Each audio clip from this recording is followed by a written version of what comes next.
mean to do that.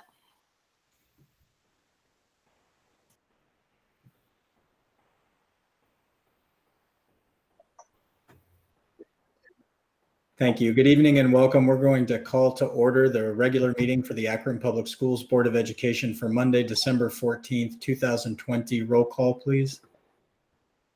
Dr. Akbar? Here. Mrs. Mansfield? Here. Mrs. McKittrick? Here. Bravo? Present. Mr. Alexander? Present. Dr. Hall? Aye. Ms. Autry? Here. Thank you. And joining us, or leading us, I should say, in the Pledge of Allegiance this evening is one of our student representatives to the board from Bookdale CLC, D'Essence Jackson. And Ms. Jackson, yep, there you are.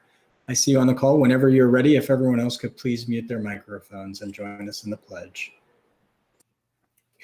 I pledge allegiance to the flag of the United States of America and to the republic for which it stands, one nation, under God, indivisible, with liberty and justice for all.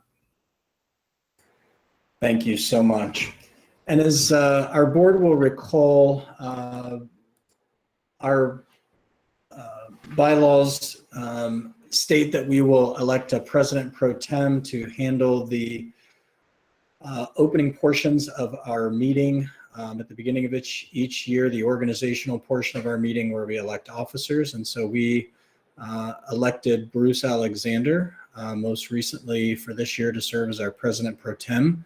And for next year in January, when we return on January 11th, we are in need of electing a president pro tem, which we added to the agenda for this evening. And so at this time, I would like to open it up for nominations for president pro tem. Are there any nominations? I nominate Lisa Mansfield. Hey, Patrick, I'm sorry, Mr. President, can you just explain for those who are watching what the role of the president pro tem is going to be? It has been. Yes. The president pro tem presides over the organizational portion of the meeting at the beginning of the year where we elect president and vice president.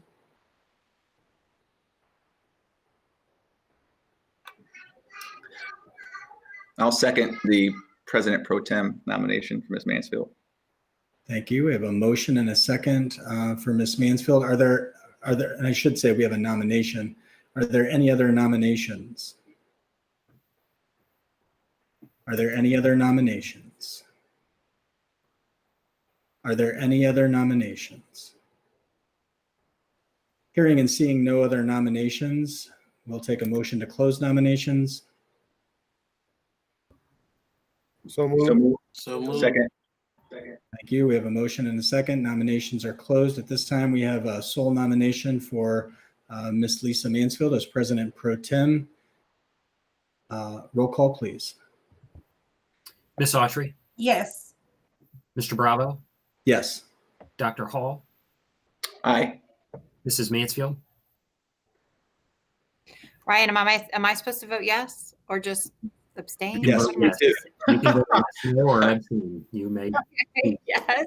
Always feels weird. I don't know. I'll It take would that. be weird if you abstained or voted no. So Mrs. McKittrick? Yes, that would be weird if I voted no for myself. Mrs. McKittrick? Yes. Dr. Akbar? Yes. Mr. Alexander? Yes. Thank you. thank you. At this time, then we will open it up for community and school reflections. Would anyone like to go first? And we do have quite a few people on this meeting, so if I don't see you, please leave it in the chat. We'll start with Mrs. McKittrick. Thank you, Mr. President. I want to read a brief piece of correspondence that I got, and that's all I have. Ms. McKittrick and members of the Board of Education, as an educational practitioner of 28 years, I'm so very proud of your CFO, Ryan Pendleton. His leadership of the Fair School Funding Formula has been extraordinary. I have found his vision, his research, and his humanitarian spirit to be refreshing and authentic. Mr. Pendleton is a terrific representative of APS, and I'm sure you agree. Congratulations. Dr. Michael Tufts, Superintendent of Worcester City Schools. Wow, thank you, Mrs. McKittrick. Oh, that was Bravo. nice. Yeah, Thank you. well done, Mr. Pendleton. Thank you so much. Mrs. Mansfield. First of all, I want to thank Bruce for that nomination. I look forward to helping us through the beginning of the January meeting. A couple really I've got to do virtually in the last few weeks. First, congratulations to some STEM high school students for their recent win in a congressional app challenge. This has been a recurring theme at the STEM high school for the last couple of years, and Congressman Ryan was on hand to give out this award to 3 young gentlemen from the STEM high school. Lucas, Cameron, and Jared were their first names. Great learners, and congratulations to them for their app. It was a fix to part of a Google app piece. Don't totally understand what they did, nor did I speak the language they were speaking about code. I was really impressed with them, though. And so was Congressman Ryan. Big congratulations to Coach Popa and her team, and Coach Appleby, who does handle that section for the STEM high school. So, and Deb Folk did a great job of representing us in that that online ceremony. Really great job. Keep up the good work on that. Akron getting things done. And then really fun experience over the weekend. Firestone Theater did an online play, and it had full special effects, and there were 3 opportunities to see it over the weekend, and I got to see the Sunday afternoon presentation. It was an online play that involved Dungeons and Dragons and interesting costumes and explosions, really amazing things that they could do virtually. So congratulations to them for all the hard work that went into that, to Tess Bergler and Mark Zimmerman for their guidance through college and career academies and through the theater program at Firestone. And last, I don't know if you guys got a chance to open the email with Stephanie Davis from today with the Elf on the Shelf. If you have not, please take a look at those. It will make your whole day. I laughed so hard. So I would love to see more of our principals do that if they would like, because that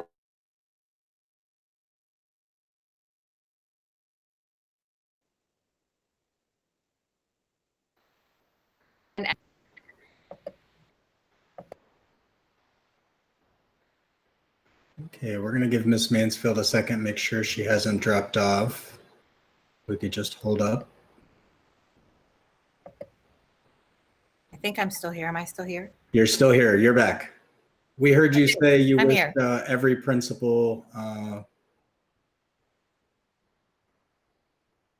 To any other principal that wants to do an Elf on the Shelf photo shoot, I would welcome, and we'll share, and we'll enjoy. Thank you, Mrs. Mansfield. Mr. Alexander. Yes, I just briefly want to say that last week, Mrs. McKittrick and I attended the first student representative meeting, and it was a good meeting for the students. It was a fun activity that they did. I need to get with them to learn a whole lot about this technology, because they did an activity where they took Post-its and put on a whiteboard and I was lost. I didn't know what I was doing, but I will get their help. But it was a very good meeting. And then once we were done with the activity, they had Dan Ramler come in and talk about student services. So it was fun and joyful, and I really enjoyed it being at that meeting. Mr. McKittrick and I, we both were a little challenged, but I think I was a little more challenged technically than she was. So it was fun activity and a good meeting. And Miss Dreamer did a very good job. Whitfield did a very good job in organizing and getting these students together as usual. So I wanted to just say I enjoyed that. Thank you, the Essence, and the rest of you for that activity. It was fun, and I know you guys will do a good job. Thank you. Thank you, Mr. Alexander. Dr. Hall?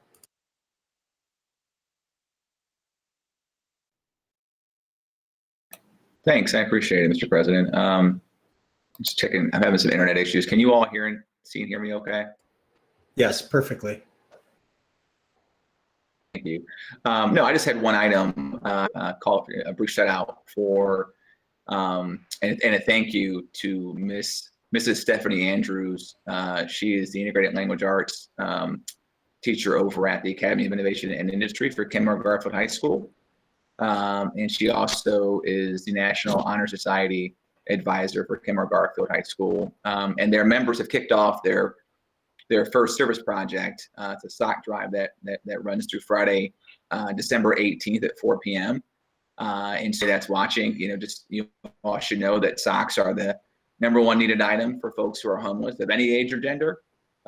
So again, any size of sock, color, style, we'd ask that you consider dropping those off over at the Kenmore Garfield High School. They're being collected in the main office. There's actually a web link that I can't show because I'm not savvy enough to share my screen here with you all. But you can actually donate through Amazon as well. So if you call the school, they can walk you through that.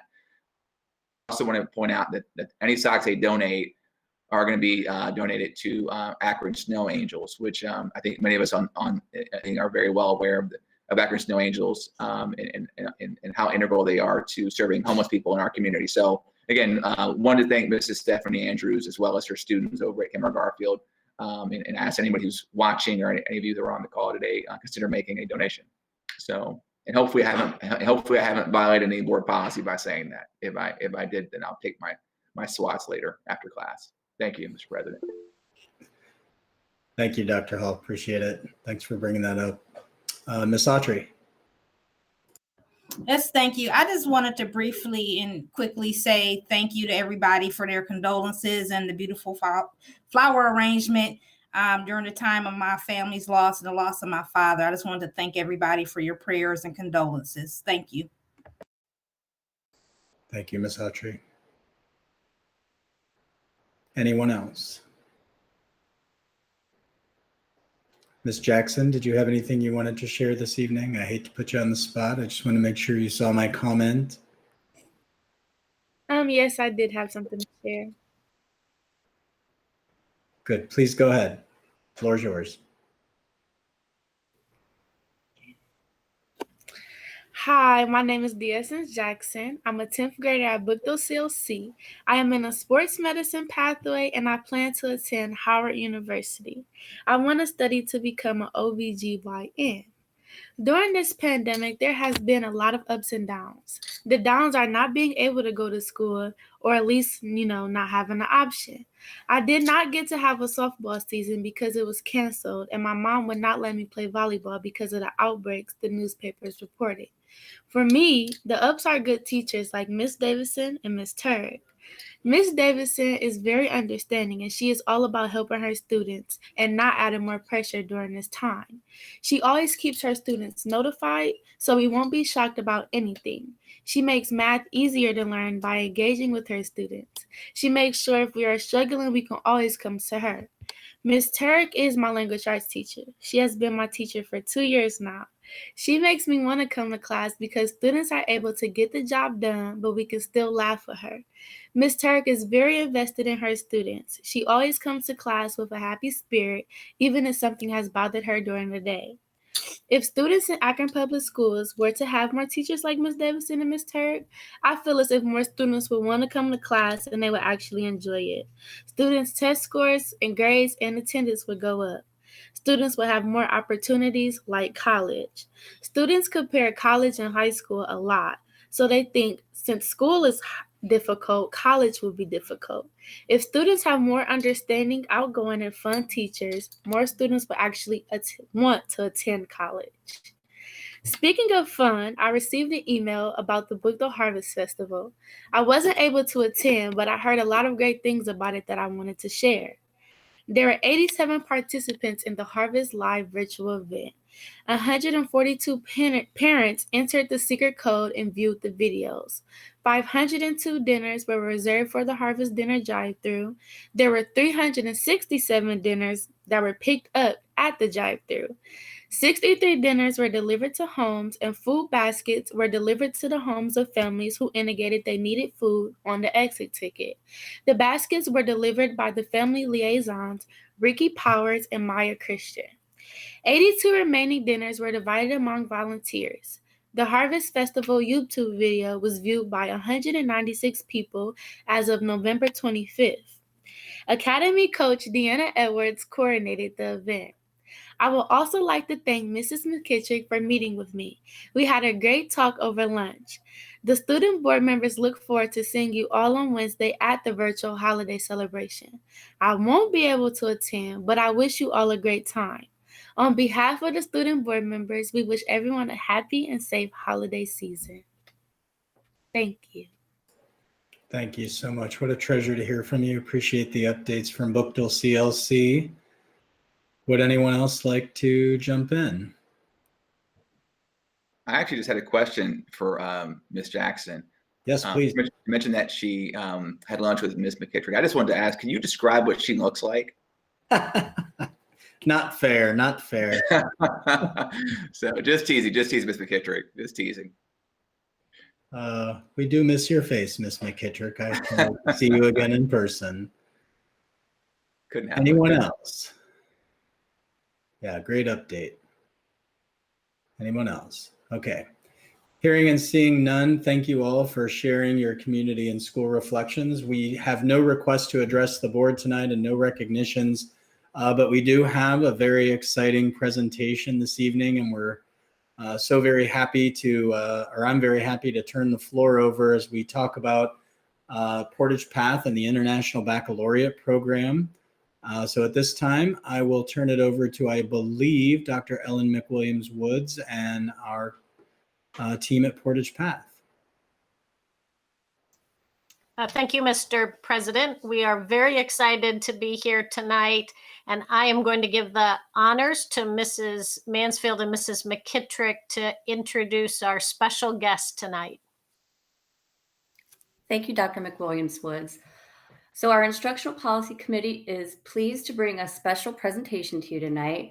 We were recently made aware of a very important time-sensitive letter that our district received, and the letter requires action on the part of the board to authorize Portage Path Community Learning Center as an International Baccalaureate Primary Years Program school.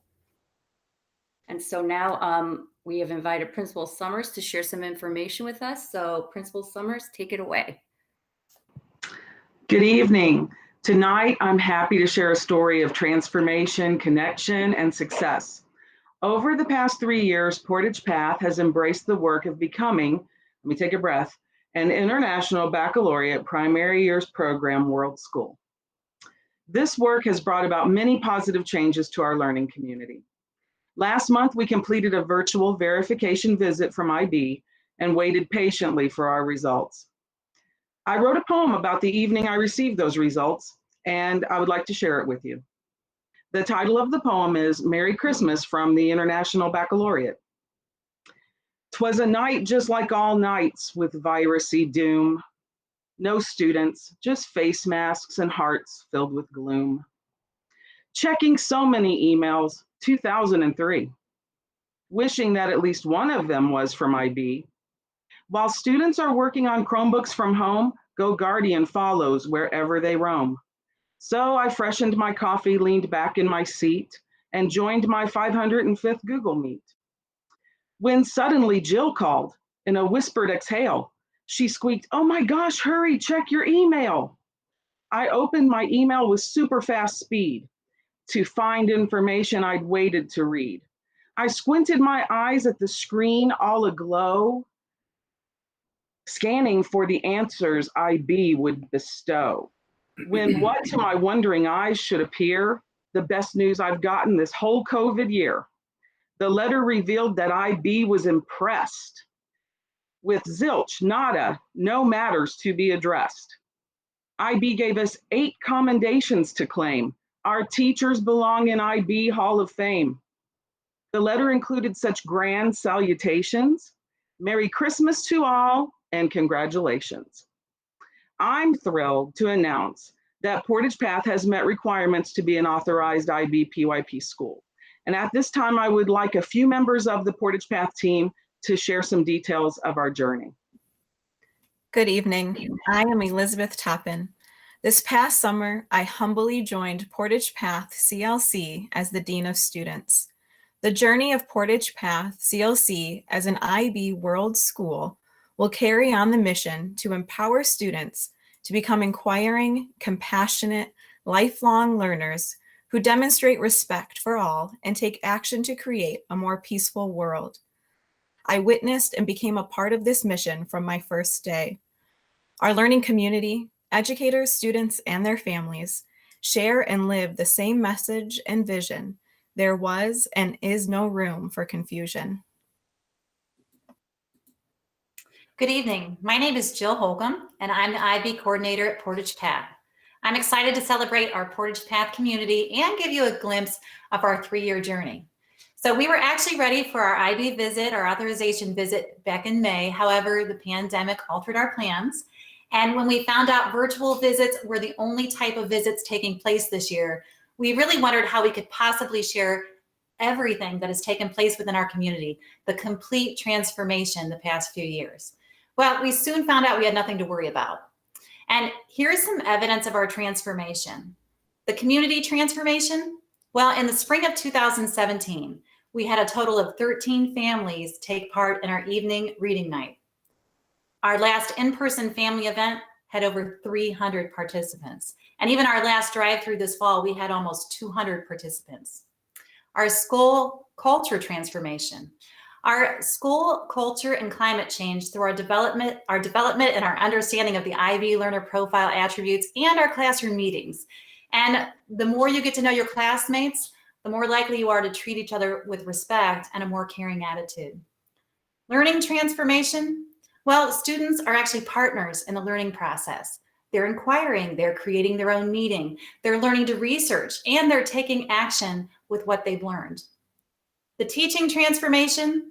Well, teachers designed transdisciplinary lessons, and they were developed to dive deeper into the curriculum. So did you know that on top of all of that information I just gave you, the IB evaluation team actually meets privately with parents and students? And they mentioned to us that one of our parents made a very powerful statement about our school community. She said, at Portage Path, no child is invisible. They also mentioned we have a collaborative staff with a great deal of passion for what they do. So IB provides feedback in the forms of matters to be addressed and commendations. And we had no matters to be addressed out of the required standards and practices, resulting in no delay in our authorization. IB commendations, which recognize outstanding demonstrations of those same standards and practices, well, you're going to hear about, our staff members are now going to share with you our 8 commendations we've received from this international evaluation team. The IB commends. Virtual classroom observations demonstrated that teachers are able to confidently implement the program using a range of digital tools. The tools that we've been using are Google Classroom, Elmo, ClassDojo, and GoGuardian. These digital tools support the learning and teaching at Portage Path.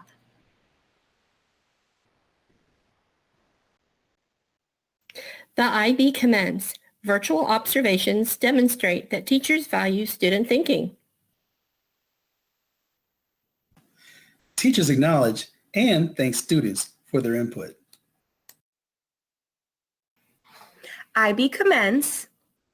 Teachers discuss the support and guidance that the PYP coordinator and members of the pedagogical leadership team. Support and guidance are extended through the collaborative planning process. The IB commends. The school has ensured that teachers systematically address the development of the IB learner profile attributes in collaborative planning and reflection. The school has built a stimulating learning environment based on understanding and respect throughout the school community.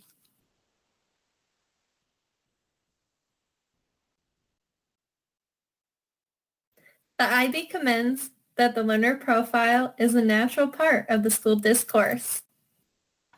Virtual observations demonstrated that teachers are comfortable in demonstrating and referencing the attributes in their lessons. The IB commends the awareness of the development of the IB learner profile attributes.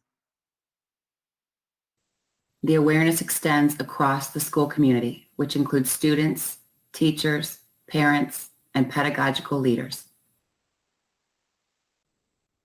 The IB commends personal education activities are evidently taking place throughout the school. Social education activities are evidently taking place throughout the school.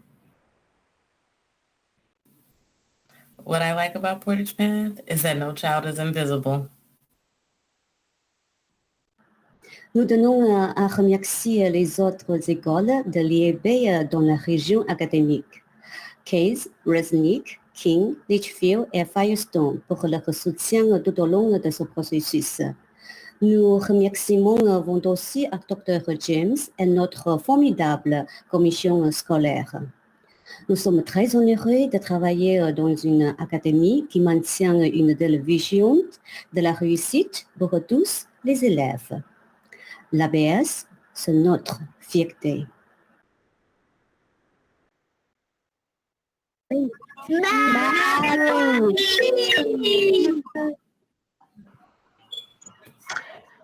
Thank you for the opportunity to share our success this evening. In closing, I would like to add that Portage Path commends the commitment and infallible support over the last 25 years from Dr. David James and the Akron Public School Board, the one that sits before us today and ones that have come before, that have made it possible for Portage Path CLC to reach IB authorization status.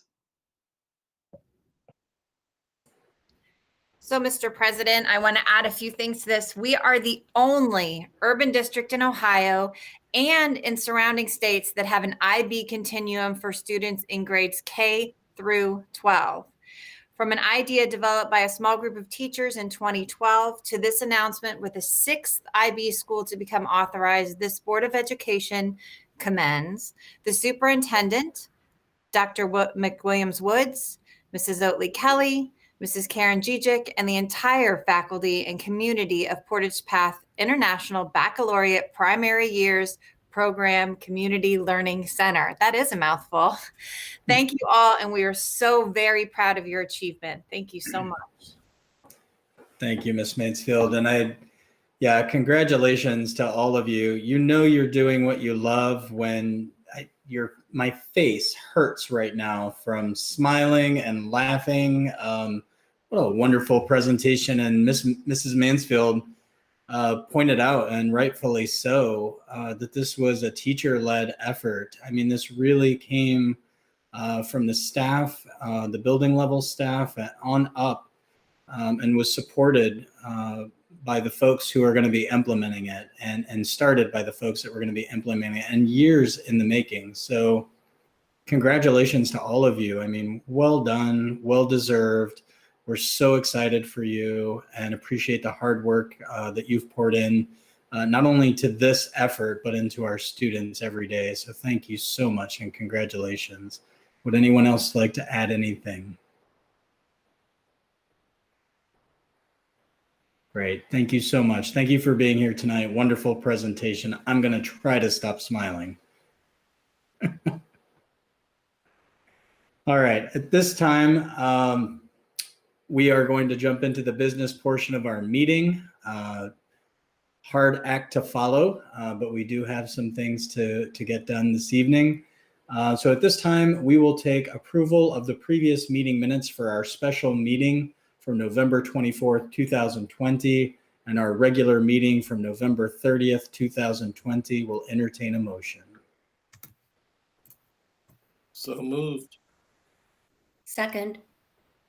Thank you. A motion from Dr. Akbar, a second from Mrs. McKittrick.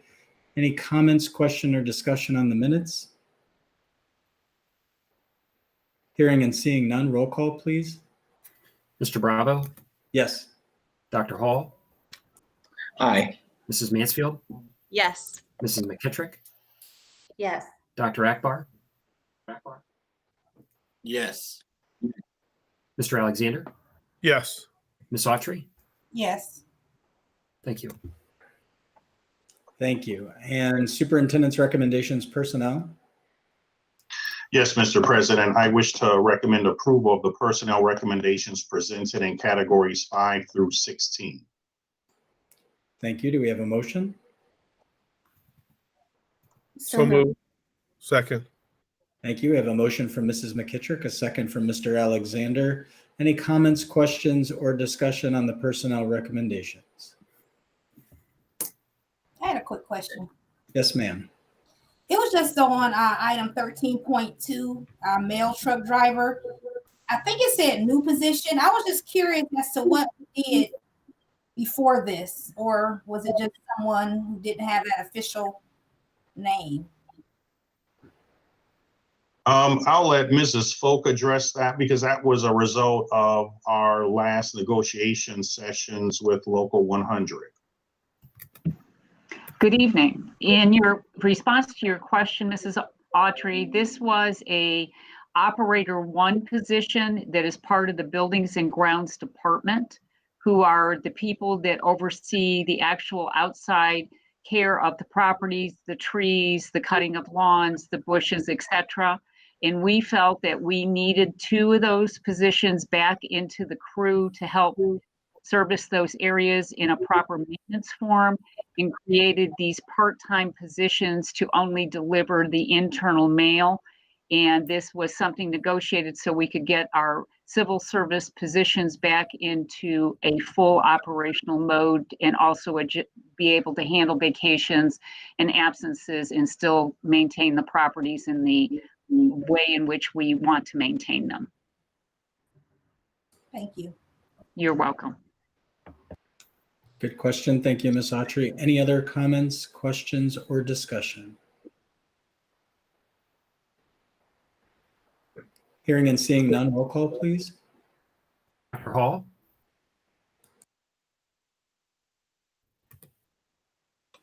Aye.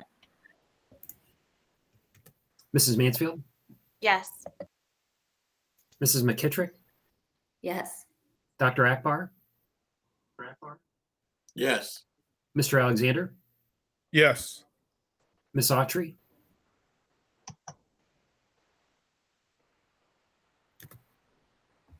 Ms. Autry?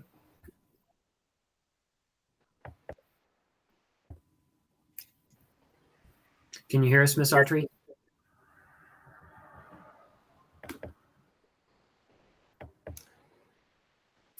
I'm going to call the next roll. Somebody could drop into the chat. Mr. Bravo?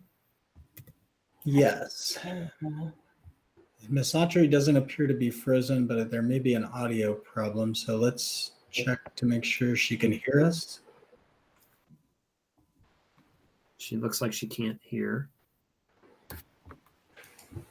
Okay, let's have her.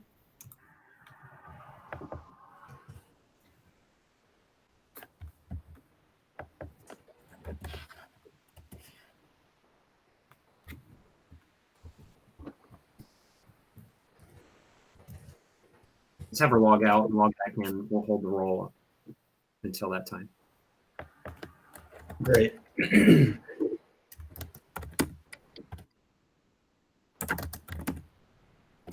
She did record her vote as yes, and she is going to jump off and jump back on. Okay.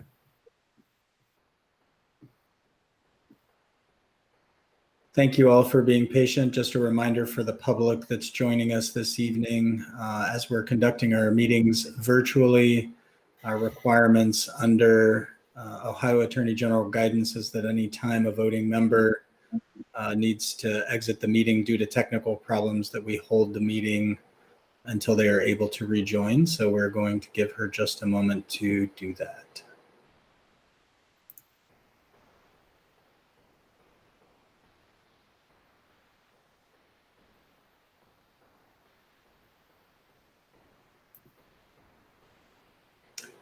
Ms. Autry, it looks like you're back. Can you hear us okay now?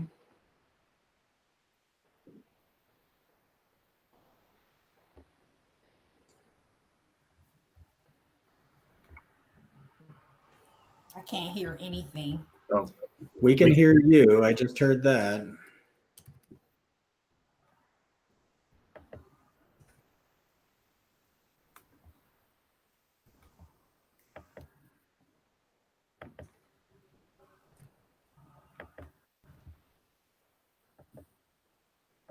Ms. Autry, are you able to hear us now? No. Uh-oh. You know, there's no handbook for all of this, so we're making it up as we go. Ms. Autry, we ought to see if she can call in.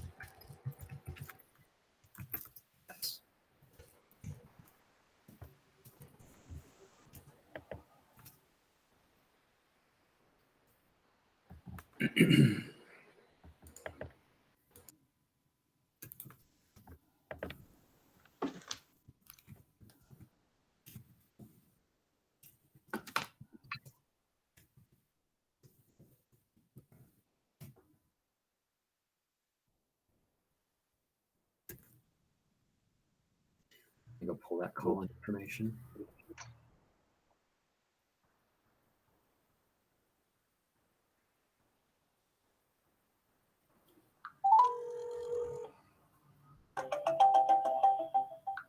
Welcome to Google Meet. Enter the meeting pin followed by the pound key.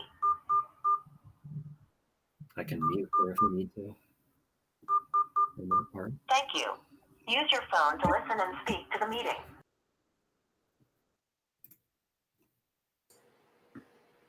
Great. Ms. Autry, can you hear us now?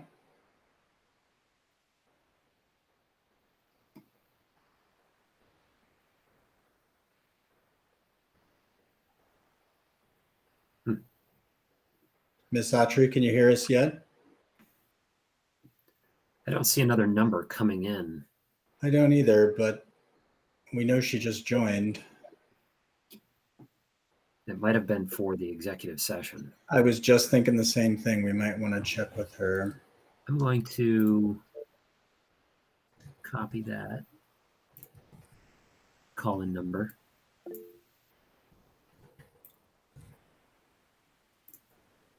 Okay, let me copy this. She said she can hear.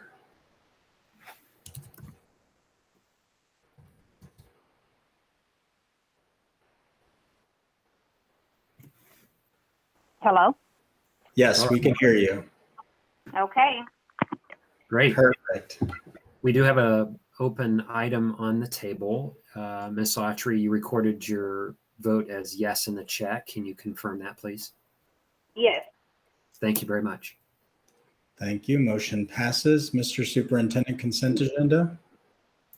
Yes, Mr. President, I wish to recommend approval of the resolutions and motions presented in category 21. Thank you. Do we have a motion on the consent agenda items? So moved. Second. Thank you, Mrs. McKittrick and Mrs. Mansfield. Any comments, questions, or discussion on the consent agenda items? Hearing none, roll call, please. Mrs. Mansfield, Yes. Mrs. McKittrick, Yes. Dr. Akbar, Yes. Mr. Alexander, Yes. Ms. Autry, Yes. Mr. Bravo, Yes. Dr. Hall, Aye.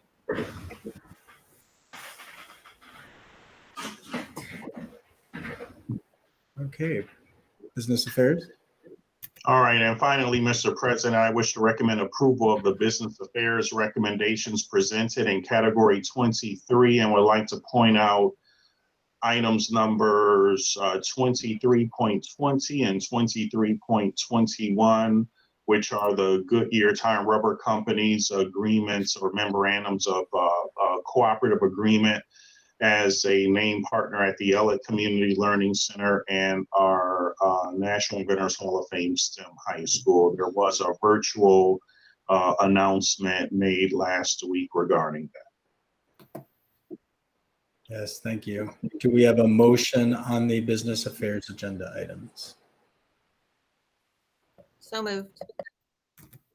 Second. Thank you, Mrs. Mansfield and Mr. Alexander. Any comments, questions, or discussion on business affairs items? Mr. Bravo, I have one question. It was, I can't remember what number it was. Hold on, 23. It was about the music therapy. Just wondering how we're going to use that. I think it's a really exciting endeavor. I believe it's 23.2. Yes. Mr. Superintendent, do you want me to? Yes, please. Thank you. We have on staff a music therapist. Her name is Edie Hardensteiner. She's an amazing music therapist. And so this agreement is actually with St. Mary of the Woods College that has a music therapy program so that she can have a student teacher work underneath her. And we use music therapy for our students with most intensive needs at Bridges Learning Center. And so the student teacher will be working with her there. Great, thank you. Yes, thank you. Any other comments, questions, or discussion on the business affairs agenda items? Hearing and seeing none, roll call, please. Mrs. McKittrick, Yes. Dr. Akbar, Yes. Mr. Alexander, Yes. Ms. Autry, Yes. Mr. Bravo, Yes. Dr. Hall, Aye. Mrs. Mansfield. Yes. Thank you. Thank you. Superintendent's report. Yeah, a couple of items. Number one, I'm sure, as we're all aware of our current status on the Ohio Department of Health's, risk category for COVID, and looking at our remote plus, we're, looking at trying to implement that during our next semester after the first of the year. I'm sorry and apologize for some of the confusion that's been out there regarding whether it's sports or our STEM robotics program. I think those have been straightened out. When we went to the stay-at-home advisory issued by Summit County, which has actually been extended through the end of January, we had our the remaining games rescheduled because many of our competitors were also doing the same thing. We've kept practices going because we are doing COVID testing with our athletes, so keeping them in their bubbles during this time. So those have been rescheduled. And also there is a report on our website which tells the number of active cases and the total number of cases that we've had in the school district. Many of them, staff is much higher than students. I think both numbers are under 100 for total, but we're still monitoring that situation. On Friday, I had a virtual meeting with the National Superintendents Association and the CDC, regarding what they're seeing across the country. And again, we stay in contact with Summit County Public Health regarding the current stats that they are tracking, and also tracking those positive cases, doing contact tracing. I like to thank Deborah Folk for really being diligent and working with Summit County Public Health to follow up on those cases, because in some instances we've had students show up sick, with a fever, and we had to send, a student home for an athletic practice, and also having some issues with, a family member in that household as well. So just following up and making sure that we're tracking that. It was a good thing that, we had our medical provider who also, when they're doing the test, are also screening those student athletes. And so that's how we found that out, which is a great, I think, backstop as we continue pushing through the, this pandemic. And of course, today there's been a lot of talk about the vaccine. We don't know when it'll actually hit our teachers, and workers in the education sector, but eventually I think it'll get to that point. I know there were some questions about grades, and I think that'll come up under our report in the instructional policy and student achievement report a little bit later on in the agenda. Thank you, Mr. Superintendent. Any comments, questions, or discussion there? Okay, hearing none. Just a few items for me. And Deessence mentioned this earlier, but just a reminder that the holiday get-together with our student representatives to the board is virtual this year, unfortunately, but it is this week. It's on the 16th. And Mrs. Whitfield sent out a little bit of homework for us. There is an email from her. If you haven't had a chance to see it yet, just want to make sure that reminder's out there. So also thank you to Deessence for bringing that up. Now is the time of the year when we start to think about committee and cluster assignments for next year. So I'm planting that seed with each of you and letting you know that we'll be sending out, I'll be sending out a blank template so that you can start to let Dr. Akbar and I know your preferences for next year. That's for committee and cluster assignments, and there are a few extra things on there. And I know I've heard from a few of you already, but just wanted to plant that seed. If you haven't had a chance also, Mr. Steve Horton from Ohio School Boards Association sent out not only the updated district profile template, but also the updated timeline. So you have that in your email. So if you get a chance, please take a look. He is waiting or looking, I should say, for comments back from board members. So if you have a chance to look at that and you do have comments on things that you would like to see added or changed or taken away, please let him know and get those comments back to him. I followed up with Mr. Pendleton last week, and he is still working with Mr. Horton on putting together salary and contract information for our superintendent search. So he believes that they may be able to wrap that up by this week and get that out to us ahead of any next meeting that we would have with Mr. Horton, so that we can also discuss salary and contract information and salary range for the position. In discussions with Dr. Akbar, we talked about putting together an end of the year meeting, retreat style working session meeting for our board.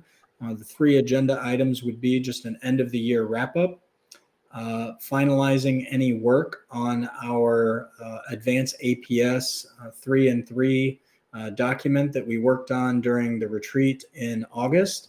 And the 3rd item would be talking about board leadership, committee and cluster assignments, that sort of thing. So transitioning into 2021.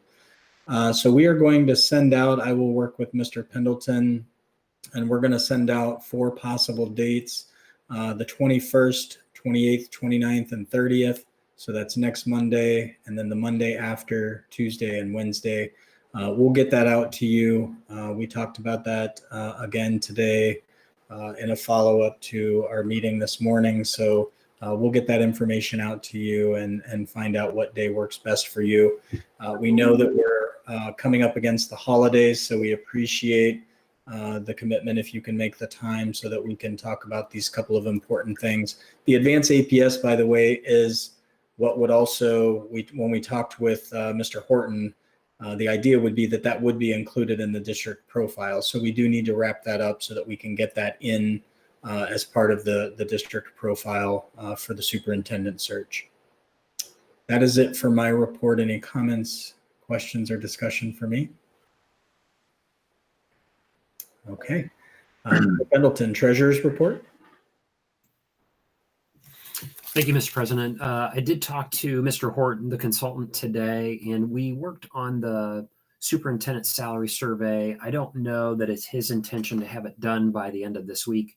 However, I will forward the board information as it relates to the superintendent's contract, the information that we're going to be collecting, meaning the columns and data that you're going to be collecting, and some other senior staff salaries and contracts so that you start to frame that in.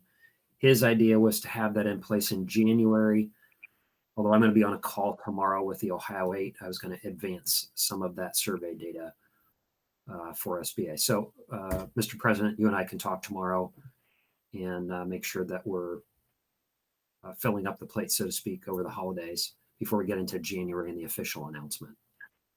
Good, thank you. On my update, I have an advocacy update, as you might imagine, on House Bill 305, the Fair School Funding Plan, and Senate Bill 376. So 3 points regarding that. One is the historic day that happened a few weeks ago. Second is energy created around this passage of House Bill 305. And then 3, what's next, since we didn't get it past this General Assembly. A few weeks ago, the House Finance Committee voted unanimously to move it out of committee onto the House floor.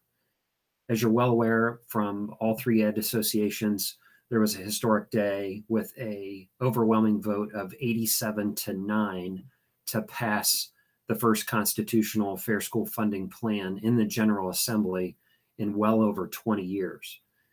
You also, I'm sure, have been peppered via attention and editorials all around the state of Ohio calling for the Senate to move this forward. We've had the privilege of working with the Senate, obviously from the bill sponsors, Peggy Lehner, Senator Lehner, and Senator Sykes, and we very much appreciate their guidance and leadership and their action to get it into committee, and I would say deep into committee. Unfortunately, it did not come out of Senate Finance Committee. And so I've got a lot of phone calls, both from the media, from board members, and advocacy folks along, like, what happens next, right? We have all this energy, and some of it's turning negative, some of it's turning a little bit hostile towards moving this, getting it out of Senate, and how do we harness that and push it into next year? So we did come to close with the 133rd General Assembly, now moving on to the 134th General Assembly starting in January. And we are harnessing that energy in a positive way. There's already action about the House, making it one of the first actions of a new House is passing the Fair School Funding Plan. There's also talks about embedding it in the state budget. And we have been pledged from the Senate Finance Committee, and they're welcoming us back in January to start that education back up. Thankfully, the Senate Finance Committee is mostly intact, very few new members. So we do have a pathway forward. We don't want anybody to give up hope. There was far too much positive momentum and energy created from this historic vote.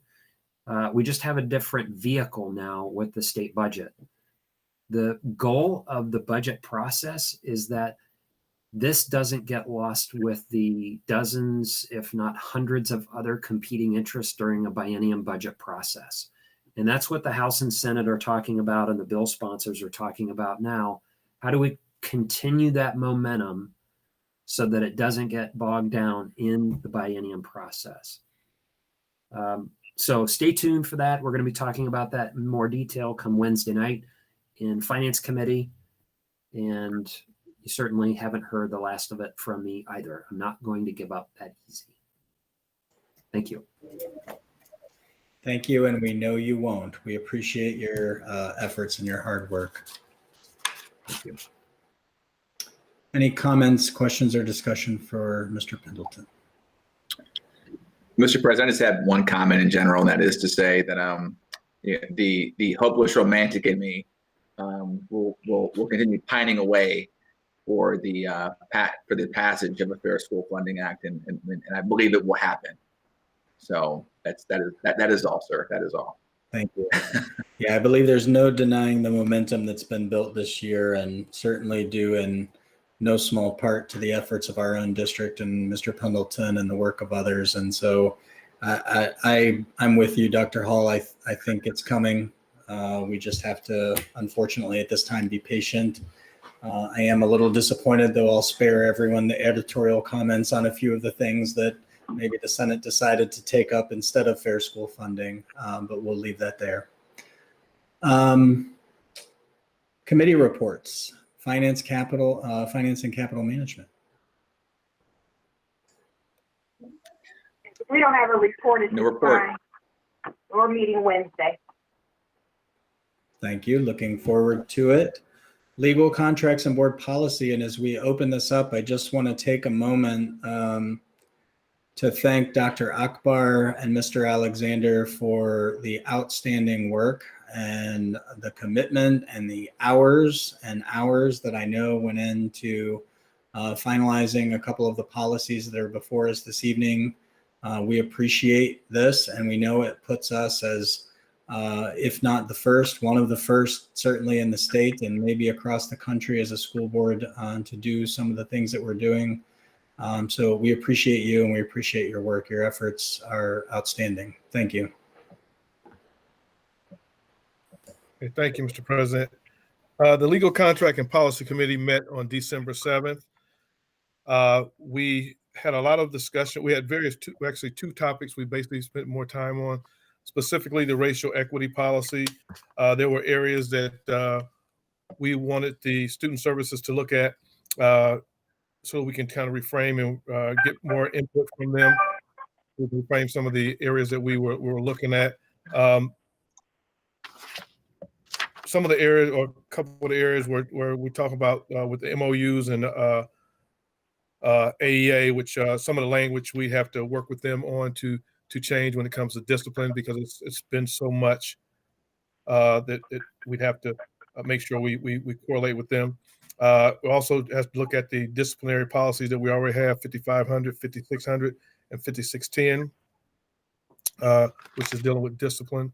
We also talked about the recruitment aspect. There were some areas that was removed, and there was some language that Dr. Akbar had reworded and incorporated the proper context that we wanted to have in the policy.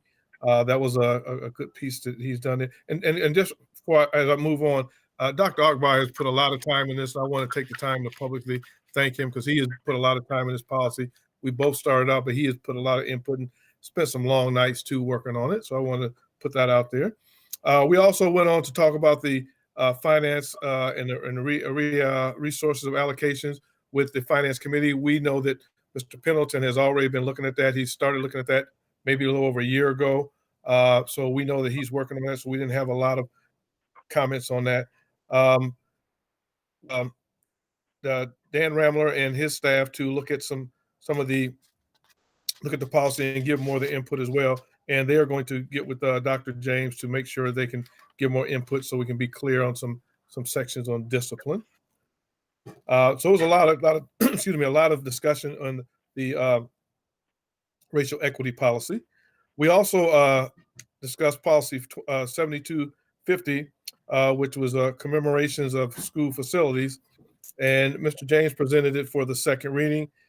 He shared with the committee administrative guidelines that were drafted and that we support the policy. There was some discussion on additional language for the guidelines, which Dr. James is going to get that taken care of for us.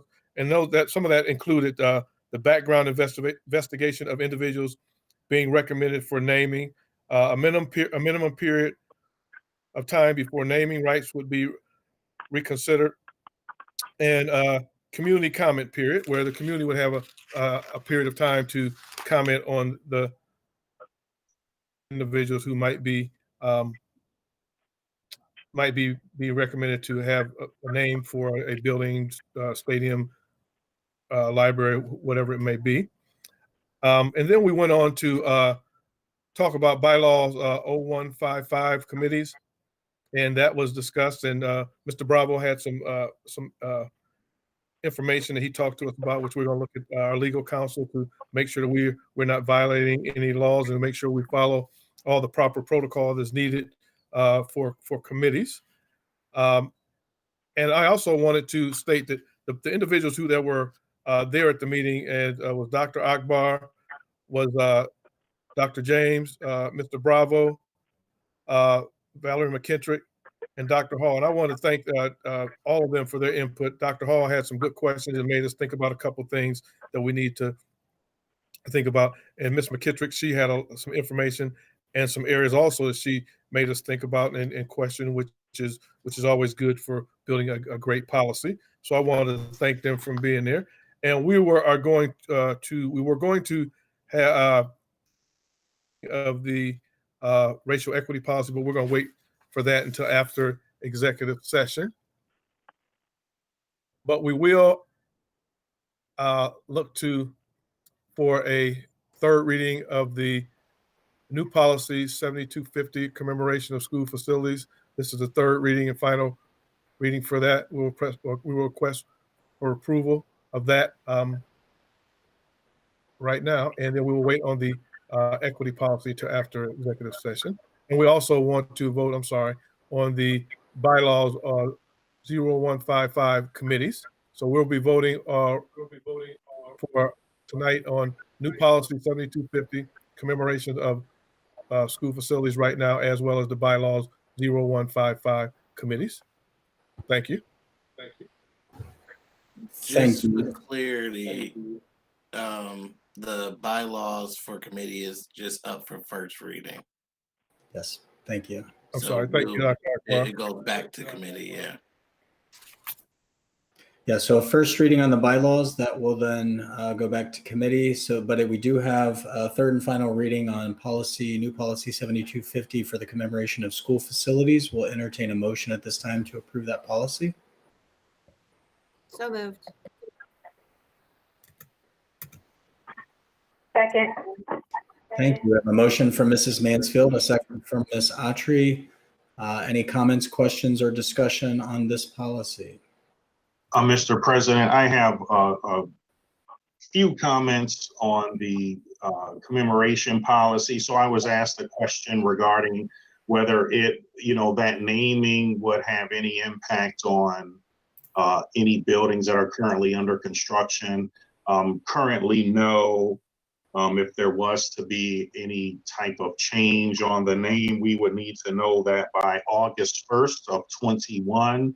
In terms of, any interior changes such as colors, mascots, or whatever, that's a little earlier, probably by April, in order to get, some limited areas taken care of. In terms of any colors in the balance of any particular building, that's probably too late because many of those things have already been put into play, other than, like a gym area, locker rooms, etc.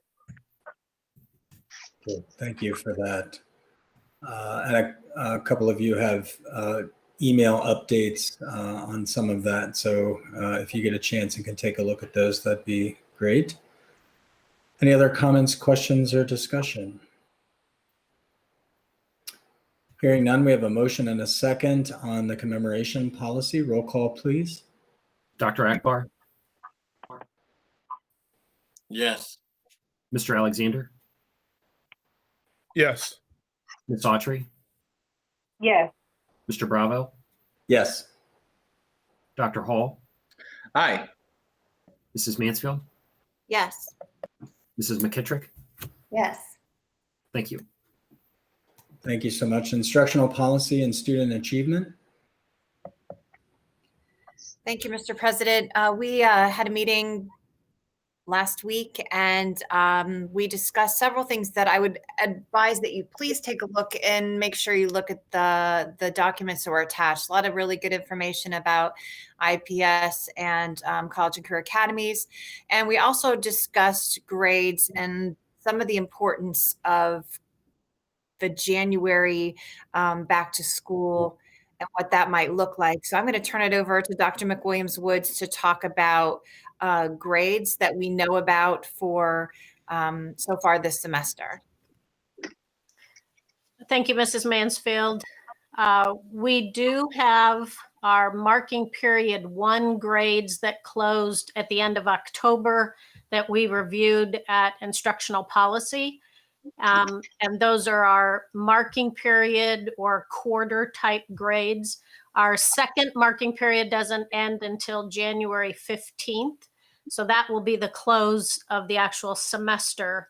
And we'll be able to provide data at the subsequent board meeting regarding that. And that's, those are the most important grades that close out the semester, especially for our high school students, because that's where the credit gets awarded most importantly at that semester. So tonight I'll share what I shared with instructional policy regarding marking period 1. And then we do have interim grades that also came in, although the most important thing, is really the marking period 1 grade. So we'll focus our energy around that. I'm having Mrs. Gijic cast her screen so that we can look. We're going to be looking specifically at a Tableau report for a couple of these, and then I'm going to shift to a summary report that shows you all of the data broken down. And I emailed this to all the board members earlier today, and then I just sent it to you again in case you want to dive into it once we get to it, because the spreadsheet is always a little harder to see on the screen.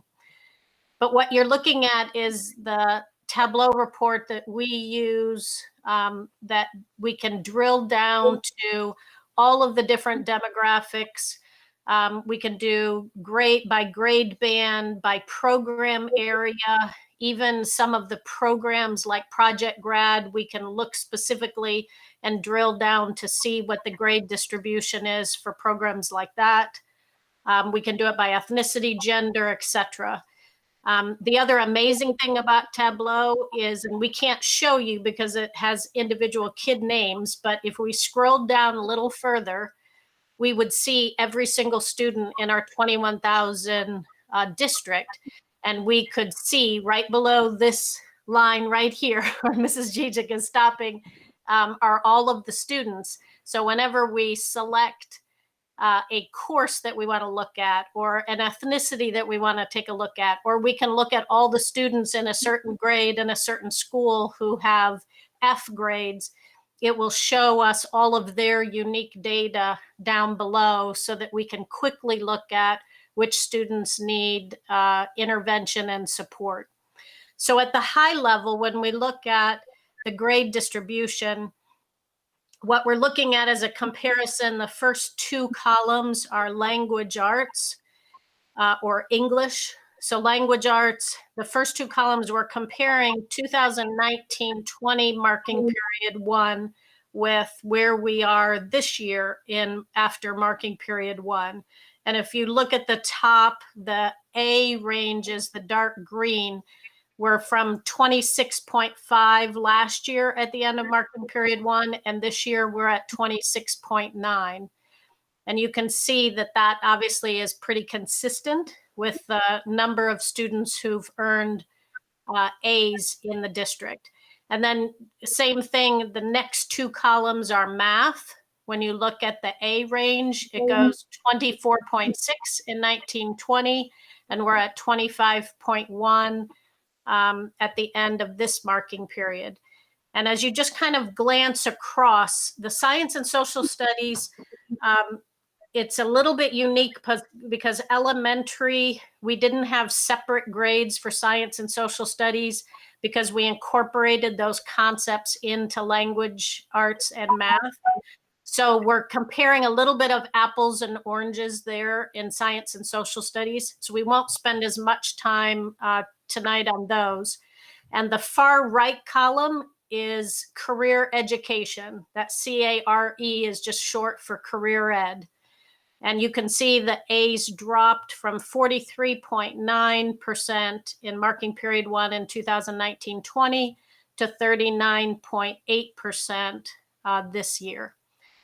So, the overarching story is A's, and as you drill down to the different demographics, it's some pretty consistent, a few ups and downs depending on when we flip over to the summary, you'll be able to see that. But for the overarching district, we're pretty consistent in that A range. Obviously, then when we flip down to where the academic folks obviously in the House are most concerned is the percentage of students earning Fs. And again, this lens is we're looking at all students across the district. So when you look at the language arts on the far left, we were at 10.5% in 2019 after marking period 1, and we've gone up to 17.2%. In math, we went from 12.4, a bigger jump, all the way to now 20% of our students have earned Fs at that same marking period 1. And then if we go over to the right, one of the big concerns that I have in career education is a pretty dramatic jump in the number of Fs in our career education courses from 13.3% to 22.3%. And that's our middle school and high school courses. We don't have career education courses at elementary, but those are our secondary courses. I'm going to have Mrs. Gijic go ahead and look at grade 12 only. So we're going to drill down and just look at our 12th graders, because at our instructional policy committee, I talked about this group as being the group. I'm worried about all of our students, obviously, and you've heard that passion from me over this past few months. But the seniors are the students I'm most concerned about, because this is, kind of that there isn't another year to catch up. And this is where if we're not keeping pace and if we're not passing our courses, that means we're not graduating from high school, most likely. And so this is the group that we are paying a lot of attention to. We're putting some supports in place, but this is the group that we all need to be wrapping our arms around to try to figure out in this remote environment. And with Remote Plus, as soon as it's safe to start to bring students in, how we can get the supports needed. So when you look at the 12th graders, pretty consistent with the higher grades, although there's some dips in language arts, but pretty consistent there in math. But when you look down at the Fs, we went from 14.6% to 19.3% in language arts. In math, again, a bigger drop off where it's 11.9% to 21.8% Fs in math. And then again, the big concern, because the career education classes, many of those classes are requirements for the graduation pathways, since the state has opened up multiple different pathways. Obviously, with college and career academies, a lot of our students are using their career education experiences and courses and their hours in the lab and the industry credentials. That's the pathway for them towards graduation. And we went from 10% last fall, marking period 1, to 22.1% failures in the career education courses. And that this is just for seniors. So, those are live bodies. Those are kids that we have to collectively get across the finish line at the end of the year. And that's why this Remote Plus, as soon as it's safe to do so, when we come back after break, we've got to be able to prioritize the seniors to get them into those career ed labs, doing their hours that they need for their courses, passing the industry credentials that they use for graduation, as well as their core academic classes where, and language arts and math, where they're starting to fall behind, obviously. I'm going to have Mrs. Gijic hop over to the summary document. So what I did was just took the Tableau data and summarized it for you so that you could easily see it on one document to show other demographics. And I have the top chart is the summary of the A's. So the A grades, just like we looked at in the Tableau report. You'll notice the asterisks that I put underneath 3 of the columns are where I just tagged those as where we're seeing a more concerning drop. So the white point difference is a 9-point drop in our CTE, our career education courses in our receiving or earning A's. And then our English language learners, our ESL students, obviously a huge concern because of the drops in A's, and you'll see that there's a much larger percentage in the F category for our English learners. And that's going to be a primary focus for us as well. And then our 12th grade, just like I said, we're not just seeing that increase in the Fs, but also a drop, a 4.7 drop in A's for CTE and language arts. And so you can take a look at this and dive in more deeply in the spreadsheet that I sent you so that you can see across all the different demographics. And then when you scroll down to the Fs, same thing, I summarized by, the key demographic areas. And I put little asterisks next to the ones that I was most concerned about.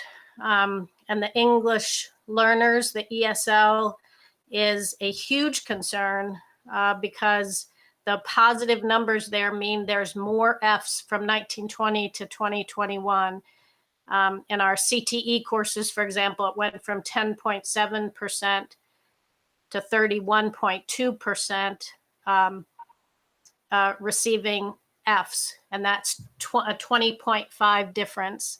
So that obviously is a huge concern, as well as the English language arts and math. And then the 12th grade we already talked about. In the column next to the 12th grade, in the red column, I put the actual number of additional students that equates to. So for example, in math, that means there were 114 additional students that are not on track to earn credit in that math class because of that failure. So I was trying to give you live bodies, instead of general percentages.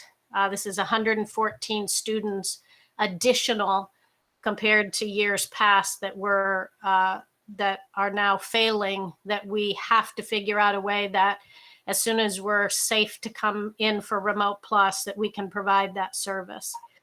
And then if you scroll to the right, Mrs. Gijic, there's one more group.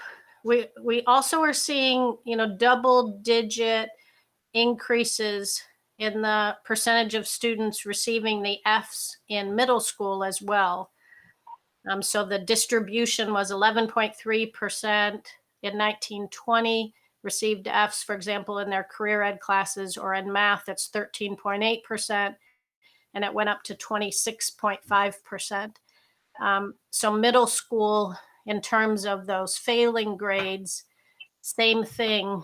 That's the Remote Plus was designed to provide that support, that when we come back and safely, we're going to have to quickly intervene. We won't have time to be able to do that before the semester grades.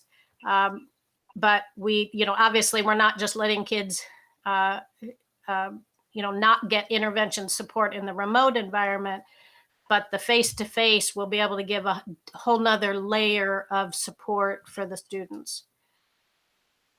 So let me just pause there and I'll show you kindergarten. But before we do that, let me pause just to see if there's any questions just about the data that I've shared so far. We do. We have questions from Dr. Hall, then Dr. Akbar, and then Mrs. Mansfield. So Dr. Hall, please go ahead. Sure. Thanks, Mr. President. Appreciate it. I'm going to keep mine to 2 questions per our 2-question rule as we rotate through. But so my first question then is, are we suggesting then that because oftentimes problems are multifactorial in nature. Are there other factors that we think are contributing to the increase in Fs, or is this something that we're going to pin entirely on remote education? Is my first question. And then as a related question, I'd be interested if you can comment on how attendance has gone up and down as it relates to failure, right? So if our attendance looks good, and we're still having this this high rate of Fs, then I'd like to hear your thoughts on why that's occurring, or alternatively, if you're saying that, hey, the increase in Fs correlates, with an R-squared value of almost 1, almost a perfect correlation, coefficient of correlation between the folks who are failing and not attending the online classes. So again, those are my first 2 questions. Sure. Mrs. Gijic, why don't we go back to the Tableau report and go ahead and take the 12th grade filter off, and we'll just look at all students again. Because we can take a look at the relationship between attendance and grades. And it is a powerful relationship, which is the whole reason why we have the relationship with the Get to School campaign with the Browns Foundation, because the attendance is so the data that we're seeing is, from 1920, that's pretty consistent over the years. We've gotten a little better over the years, reducing the number of Fs through all the work that Mary Otley Kelly and Mark Black have done with getting kind of lifetime intervention built in. So we were seeing sort of a nice steady decrease over the years, and then all of a sudden this remote education, we're seeing this significant increase. The biggest thing that we're hearing from our faculty and our principals is students are connecting, students are present. We're not seeing what many of our urban brothers and sisters are seeing, where they're saying that some classes they might only see 60% of their kids or 70% of their kids. We're seeing our students, but the rate of turning in assignments and keeping up with those assignments and getting them in, even though we have a flexible time frame, we're not the rigid, we didn't just take brick and mortar instruction and turned it into remote. We have a more flexible process where students can turn in grades and get credit after the assignments are even due. But even with that flexibility, we still are seeing issues with work completion and getting that final piece in. And if you imagine in a face-to-face environment, there's multiple adults that are working with kids to try to make sure that those assignments get turned in, and you're sitting there and you can say, hey, I'm going to just have you sit right here until you get that assignment done, or you're going to go to this intervention class and you're going to sit in that class until you get that assignment done. There's all those advantages of being lifetime, where you can grab kids and get them someplace where they get the assignments done if they're not able to get that in on their own. So some of that doesn't translate as beautifully in a remote environment as face-to-face. If you scroll down, and this is connected, your attendance question is kind of connected to your first question, obviously. On the left-hand side of the screen, this is the relationship between grades and average attendance. So we're looking at all of our students, and the first bar is for the students who receive A's. It shows on the right-hand side of that bar what the average attendance is. So for 2021, students who've earned A's have an average attendance of 97.35%. Okay, and it actually has gone up from years past. the average attendance. So the attendance is actually a little bit stronger this year with students who have an A. But if you go down to the bottom of that list, students who've earned Fs, their attendance averages 79% this year. And that is true. You can see how it really hasn't changed too much from 1920 to 2021. That relationship between attendance and grades is enormous.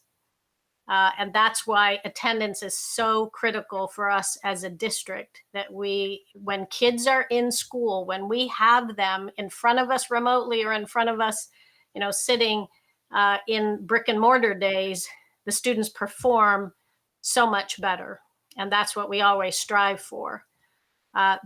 So it can't just be attendance, Dr. Hall, as the summary of that is, it can't just be attendance. It's more about the work completion, and that getting that work in is what we're primarily focusing on right now. Yeah, I appreciate that that answer. I'll ask my follow-up on sort of the next round through. Thank you. Okay. Thank you, Dr. Akbar, and then Mrs. Mansfield.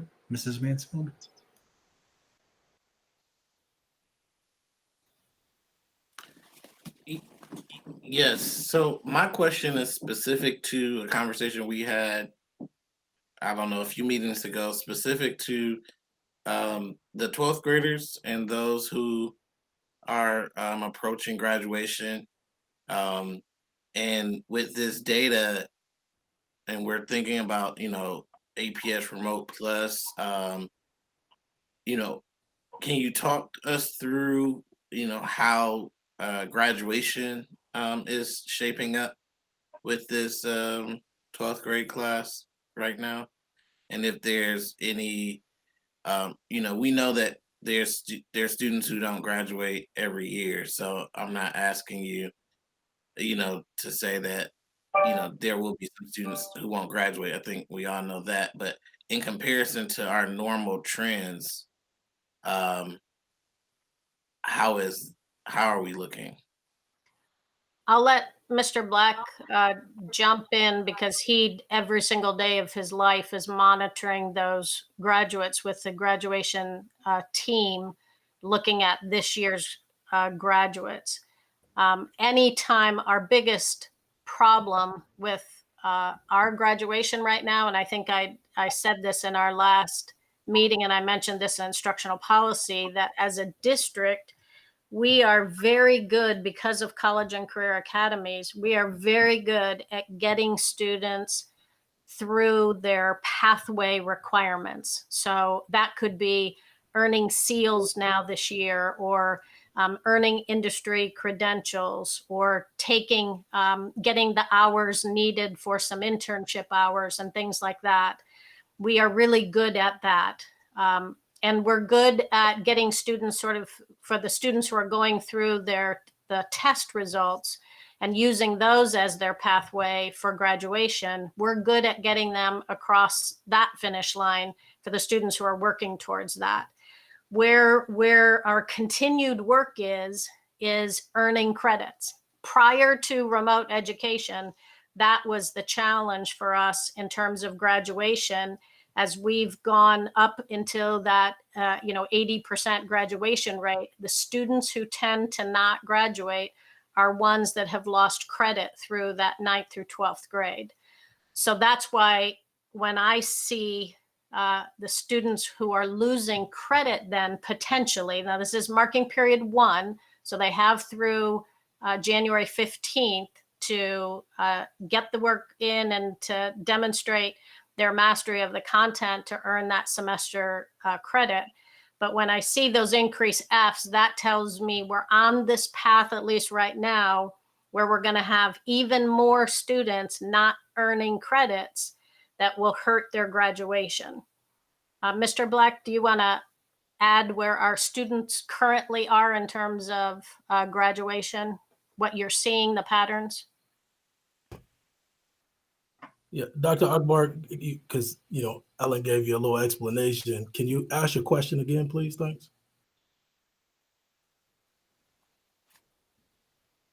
Yes, I'm looking to see what are our trends currently looking like for 12th grade graduation. So, as Dr. McWilliams-Woods said, you live in this data more frequently. Are we seeing greater levels of first term 12th grade credit earns or grades when you think about failures more than normal is what I was asking. Yeah, and we're seeing about the same with the credits. We've had our graduation committee meeting the last 2 weeks, and before the grading period ends, we try to catch the students who may be carrying an F right now to try to get them to improve. We call it real-time intervention. So right now we're seeing, probably the same percentage of students, from the past year. And if you compare it to this year, it's about the same. What we're seeing a decrease in actually is normally at this time, we would have about 650 students off track to graduate from hitting the normal graduation path based on credits, test pass, credentials earned, and we're down this year to about 375. So normally around this time, we have about 650 students that are off track, meaning they're missing either their credits, they got to do credit recovery, or they don't have their test score, or they haven't passed the credential or met the alternative pathway. So we are happy about that because we have students earning credentials, and we're doing the retakes right now for the OST. So we have some students that are looking to hit their graduation pathway because it's more than just the credits, as you guys know. But right now, the credits similar to last year, but the pathways a lot better than last year. So we're about half of what we were last year. So. And what Mr. Clarify that is all those other things that you talked about are all the things that we are masterful at getting students through because of college and career academies. I mean, we're sort of equipped students through all of those pathways.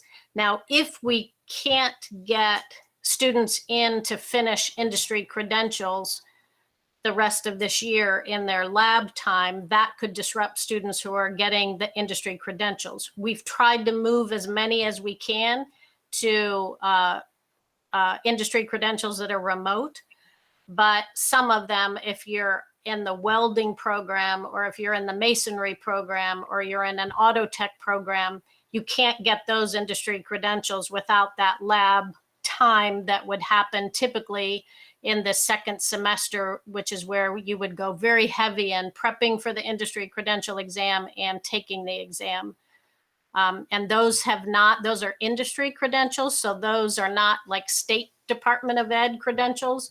So those are not areas that the state doesn't control, like flipping those over to a remote environment during this time. Those are governed by the industry.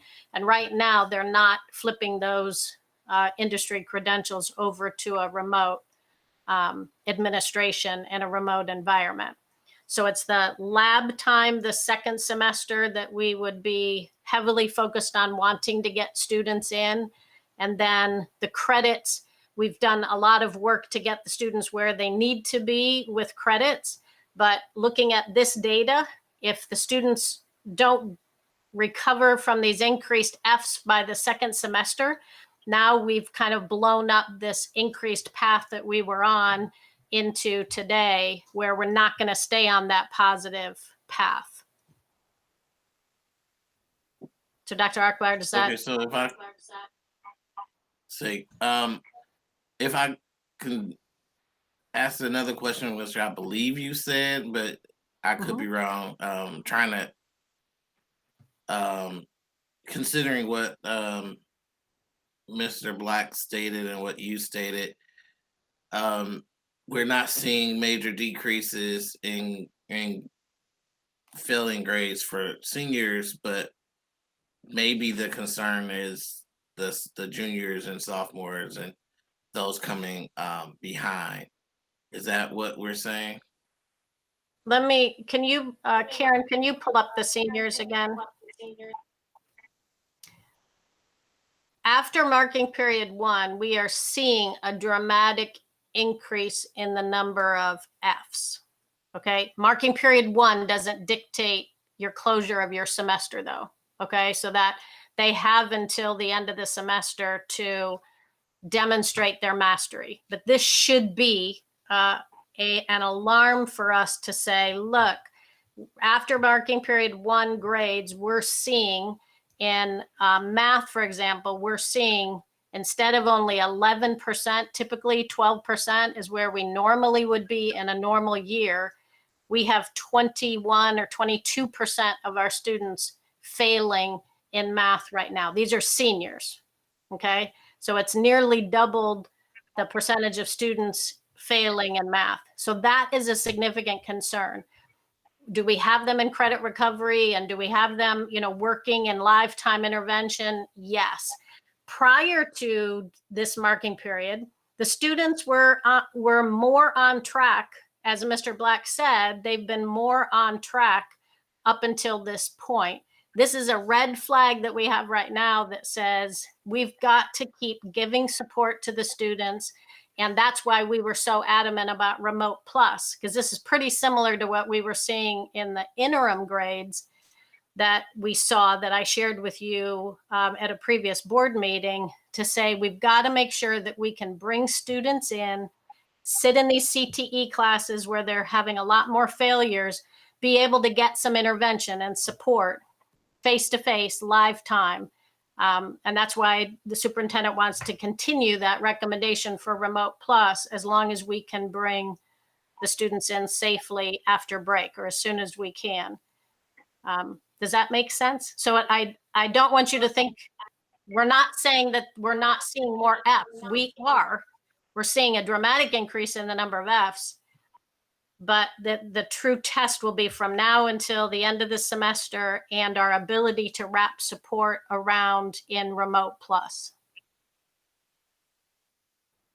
Yes, I appreciate that clarity. Actually, that provides much, decloudiness to the two statements, because at first it seemed like they were just positioned, but I think with your explanation, it shows where the disconnect is. So just for everyone else, if I'm gathering what you're saying correctly, is as far as credits earned, we have more students on track for graduating as far as credits earned up into this year. That's correct. And when you look at the trend of where this year is going, we have more Fs, especially in math, which is double, 5% in science is what I'm seeing. That gives an indication that there might be some people who fall off track. Am I understanding now the connection? Yes, okay. Perfect. That was a perfect summary. Dr. McWilliams-Woods, if I could just add one thing to add to that clarification there. We also got to remember there's only two areas that are the danger zones, and that is language arts and math.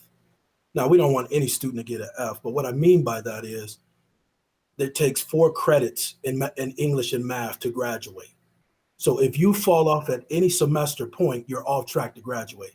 Science and social studies, the majority of our students have earned the graduation requirement, and they may just take an extra science and social studies, just to keep their skills sharpened. But there's only 3 credits needed in science and social studies. By junior year, you hope for all of your students to have that. In the senior year, most of them are taking it as an additional elective to try to satisfy their elective. So I want to be clear there. So that's why math and English is really the areas that we really focused on for the real-time intervention, because if a student slips up in their senior year, they could go all 4 years with being on track, and then second semester or first semester of their senior year, if they fail, they're now off track to graduate. So that's why that is such an important, those are the 2 important focus areas for us right now. And that's why in the summary, we really focused in on the English and math subject areas so that you can see across all the different demographic areas. Thank you. Ms. Mansfield, Mrs. Mansfield, and then Mr. Alexander. Patrick, do you want to let Bruce jump ahead? Because he said his was related in this area. You want to stay on this topic? Sure. Thank you, Ms. Bruce, you Mansfield. wanna go? Yeah, I just listened to what you were saying, Dr. McWilliams-Woods, and I was just wondering, do we think that the since the kids are the Fs and they've started out looking at that first grading period that they didn't do well at all, could that be due to a transition period from being in class, having that face-to-face, and then going to remote where they don't have that face-to-face, and maybe there's a transition period? And then also, are we seeing that those students that some of them are making progress they're doing better than they did the first grading period, and then will they probably do better, or is there any signs that they may do better at the end of this grading period? Because it seems like to me, I'm looking at a transition period from real being in classroom to getting adjusted to this here, to maybe picking it up and then moving forward and getting possibly back on track.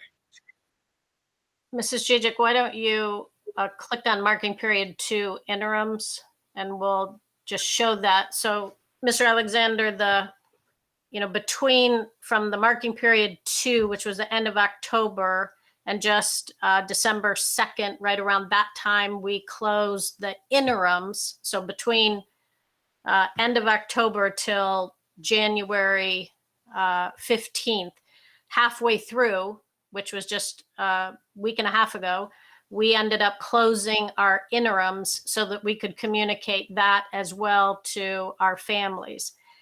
And this is where we are. So from your argument to say, or the question, which is a very valid question, assuming the marking period 1 is going to have to be sort of this transition time for students, and we would expect them to be going through just learning all the rituals and routines of remote education and the relationships and all of that, and figuring out their home environment to have a good, positive environment for learning. Now we're around December 2nd, we have marking period 2 interims, and these are the results of marking period 2, that we actually are seeing even more Fs during this marking period 2. Now, historically, interims are always a little bit higher because this is they may not have gotten all the assignments in, and this is sort of the way. These aren't official kind of grades. This is how we communicate to students and families. And sometimes there's some tough love going on during this interim where we're communicating to families saying, hey, they really haven't been getting their work in, or they're not studying enough for the tests. And this is the way we communicate and kind of raise a red flag. So these are usually higher than what the final marking period grade turns out, but we're not seeing a drop off or even a level. So this worries me. I'm not going to get too worried until we see the end of the first semester grades to see if everybody kind of comes together. But I just wanted to share it with you that we're not seeing a decrease at this point in time as of December 2nd in the number of Fs. As we continue, can we just add back the 1920 for comparison on these second marking period interims? We actually don't have on this report. Do you want to see? We don't have 2019-20 marking period 2 on here. That's marking period 1 versus interim marking period 2. Yeah, right now we're looking at the marking period 1 grades and then the 2021 marking period 2 interims. Yeah. Okay, got it.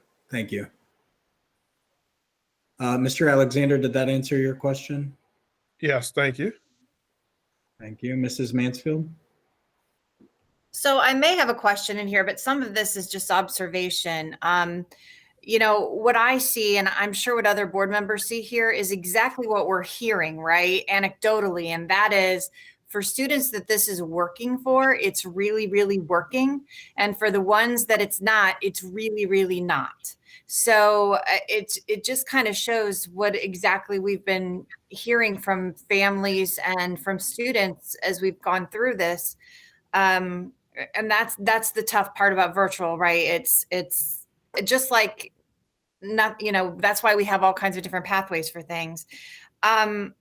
The other thing is how life altering, and I just want to keep saying that. I think I started saying that back in October, that we're in a position with these students where this is a life altering, going to be a life altering moment for them educationally. It could be for their jobs. I'm messaging with someone right now who's telling me about a student who's just giving up and trying to encourage them, don't give up. We will get them there. Let's, you know, find a way. And it's not just the seniors. I know we're really focusing on them because that's a lot of people stop, a lot of people quit, and we don't want that to happen. But I also have in my mind, and I know that Dr. McWilliams-Woods does, and I know that Mrs. McKettrick and I have talked about this in instructional policy as well. Also, the special education students are in that position where it can be life altering, especially those that are going to turn 22, because they're going to turn 22, whether we have had these experiences with them this year or not. And also our emerging readers, and how absolutely crucial this window of opportunity is in their education. So trying to get them into Remote Plus and whatever other things that we can do are really crucial. And then Dr. Hall made a really interesting point, and just I want to piggyback off that. He said, you know, how much of this is online learning? And I'm sorry, Dr. Hall, that I'm kind of summarizing you, but you said something to the effect of how much do we know that this is related to them being in online learning? And what that kind of brings into my head is, this is not at all to blame how hard our staff is working on this or the incredible lessons that they've put together. There are a lot of other things going on right now too, right? The reason we're in online learning is because we're in the middle of a global pandemic. They may have parents who've lost jobs. They may be suffering from food insecurity. So all of those things that are affecting their lives could be interfering with their learning, as well as the fact that virtual learning is tough for them, right? It's not just those other factors. And just that brought me to the finally a question that is, what interventions of any kind or services are we going to do over break, or who can we refer people to after Friday and until January 4th for some of those needs? Because those needs aren't going to go away just because we're not in virtual learning. And we, all this does too is show what a place school is beyond just a place for learning. It is all those things, right? It's so many people shelter in the storm. So I'll be quiet now and see if you have any input on those things. Yeah, I think, you know, when to cycle back to Dr. Hall's question, it really, you know, remote education is the service we're providing. But when you look at, and this board has talked a lot about the social emotional needs of the students, the family dynamics, you know, all of the housing issues, the work issues, all of the wraparound support that we try to help and support through our after hours support center and through our connectors. It is all of that. And we, even though we're seeing these Fs, and these are live bodies. So for me, you know, that's where the drive is, that every single live body, we have to make sure we're supporting them, because we don't want them to experience failure during this time.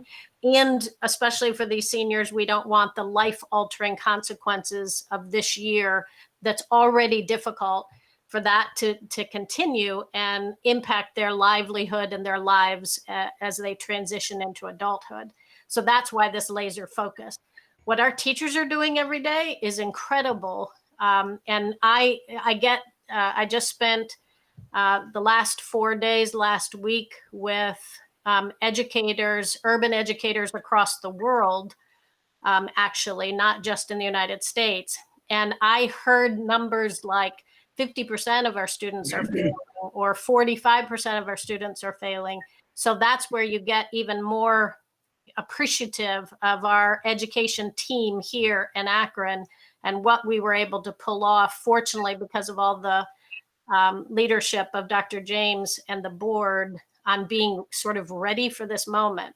So you can't take that away from what we're doing and what we're accomplishing. But I still say we have kids in need, and Remote Plus is designed for that.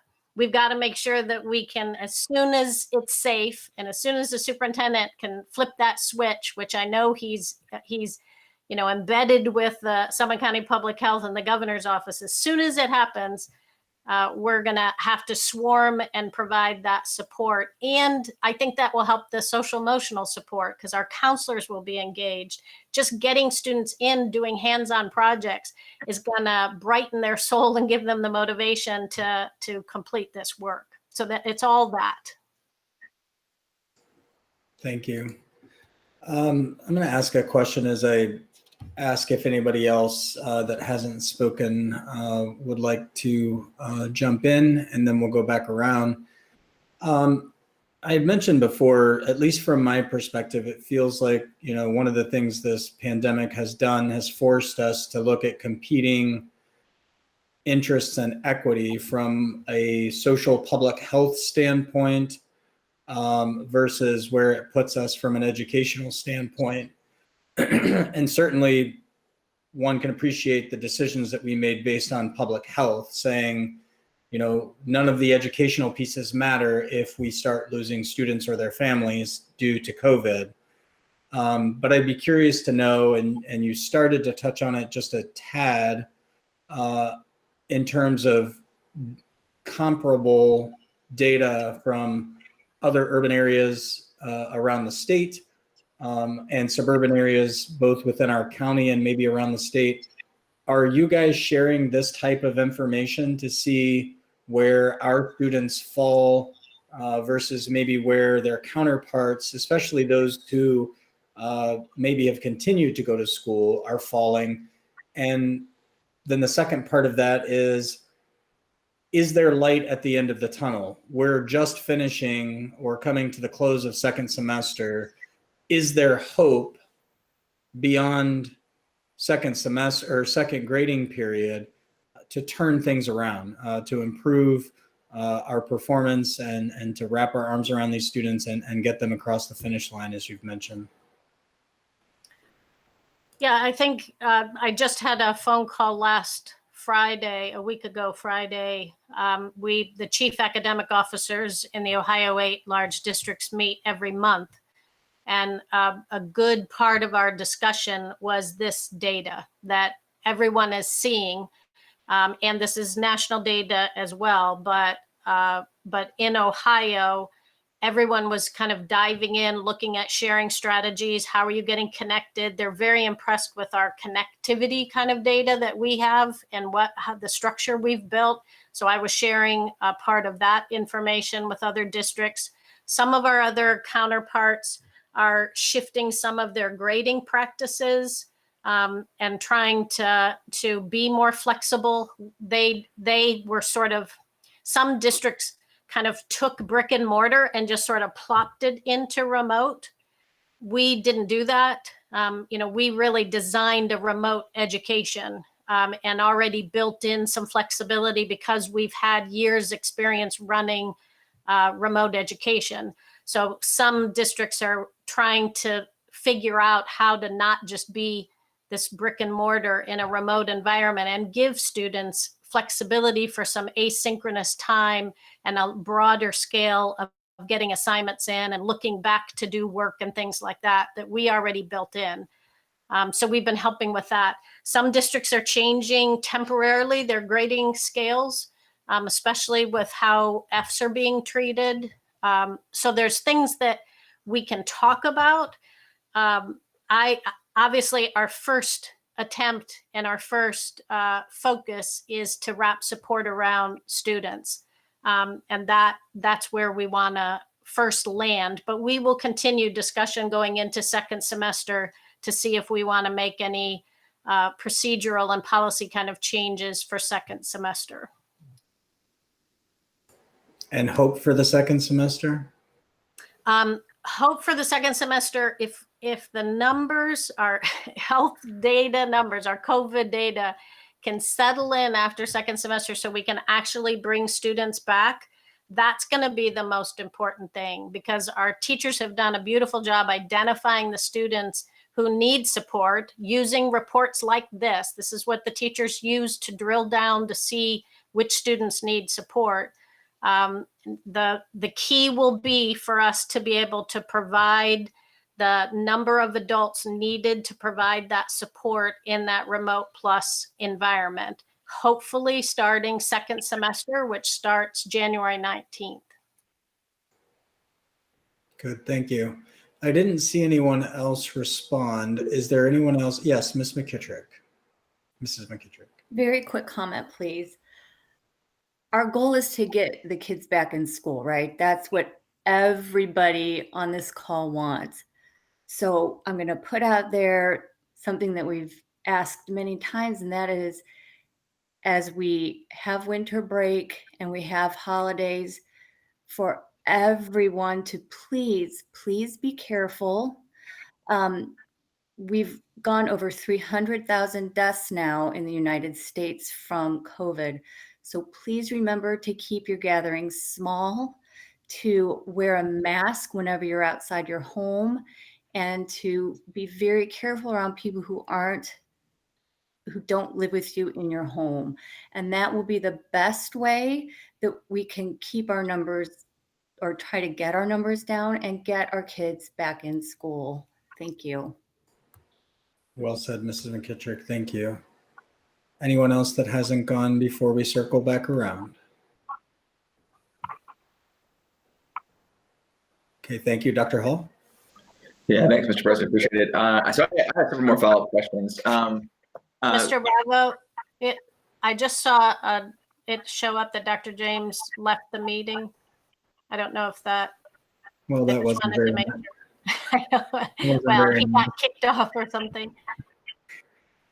Mr. Pendleton's playing with the buttons over there. We'll give it just a second and see if he, there he is.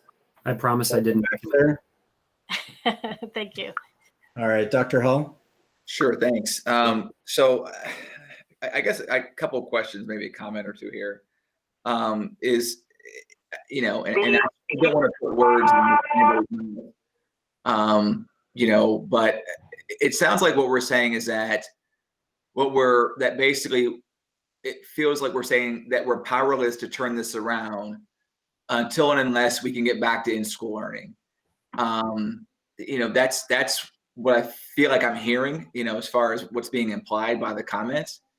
And I guess, you know, my thought about this is that, you know, in-person learning has its difficulties, right? And so we evolve and we figure out how to, you know, come up with creative interventions to address the difficulties that we see with in-person learning.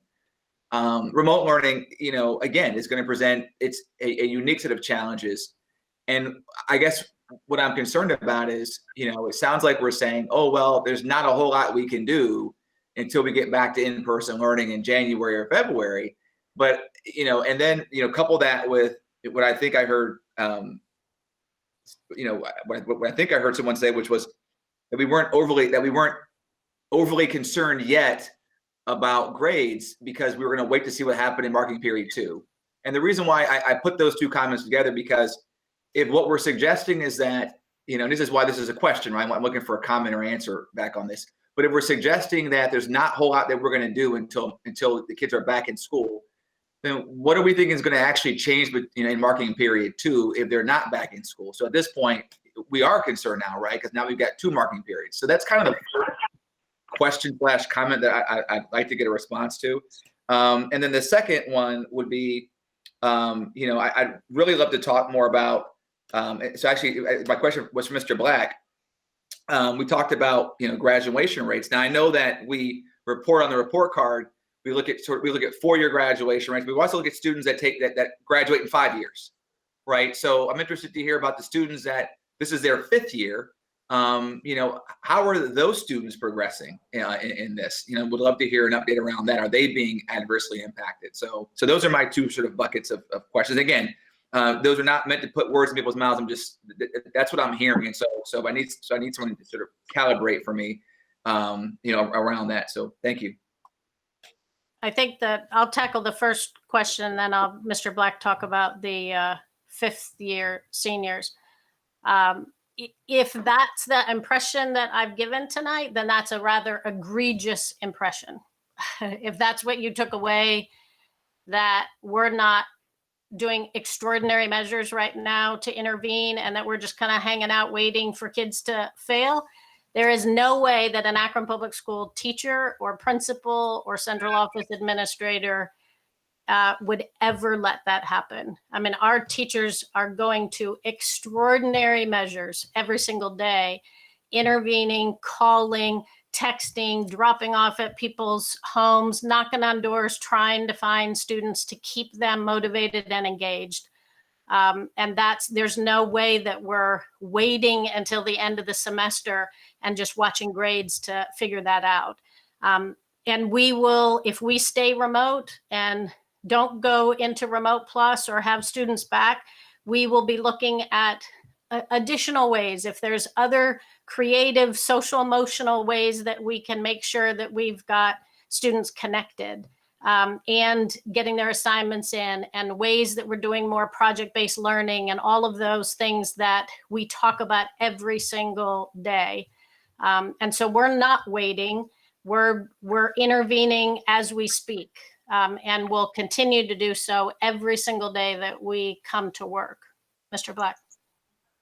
Before Mr. Black speaks, I remember last week, I believe Mrs. Gijic provided a report about our math teachers and people who were coming into our, the after hours call-in center to help folks, our students with math, which I think is at the top of the list, in terms of that assistance. So we have staff, who are charged with, providing that assistance. Now, this past week, I met with our student board members, and asked the question around what you're getting at, Dr. Hall. And, for some of them, they felt, that maybe there's a lot of asynchronous work that they have to do on top of everything else.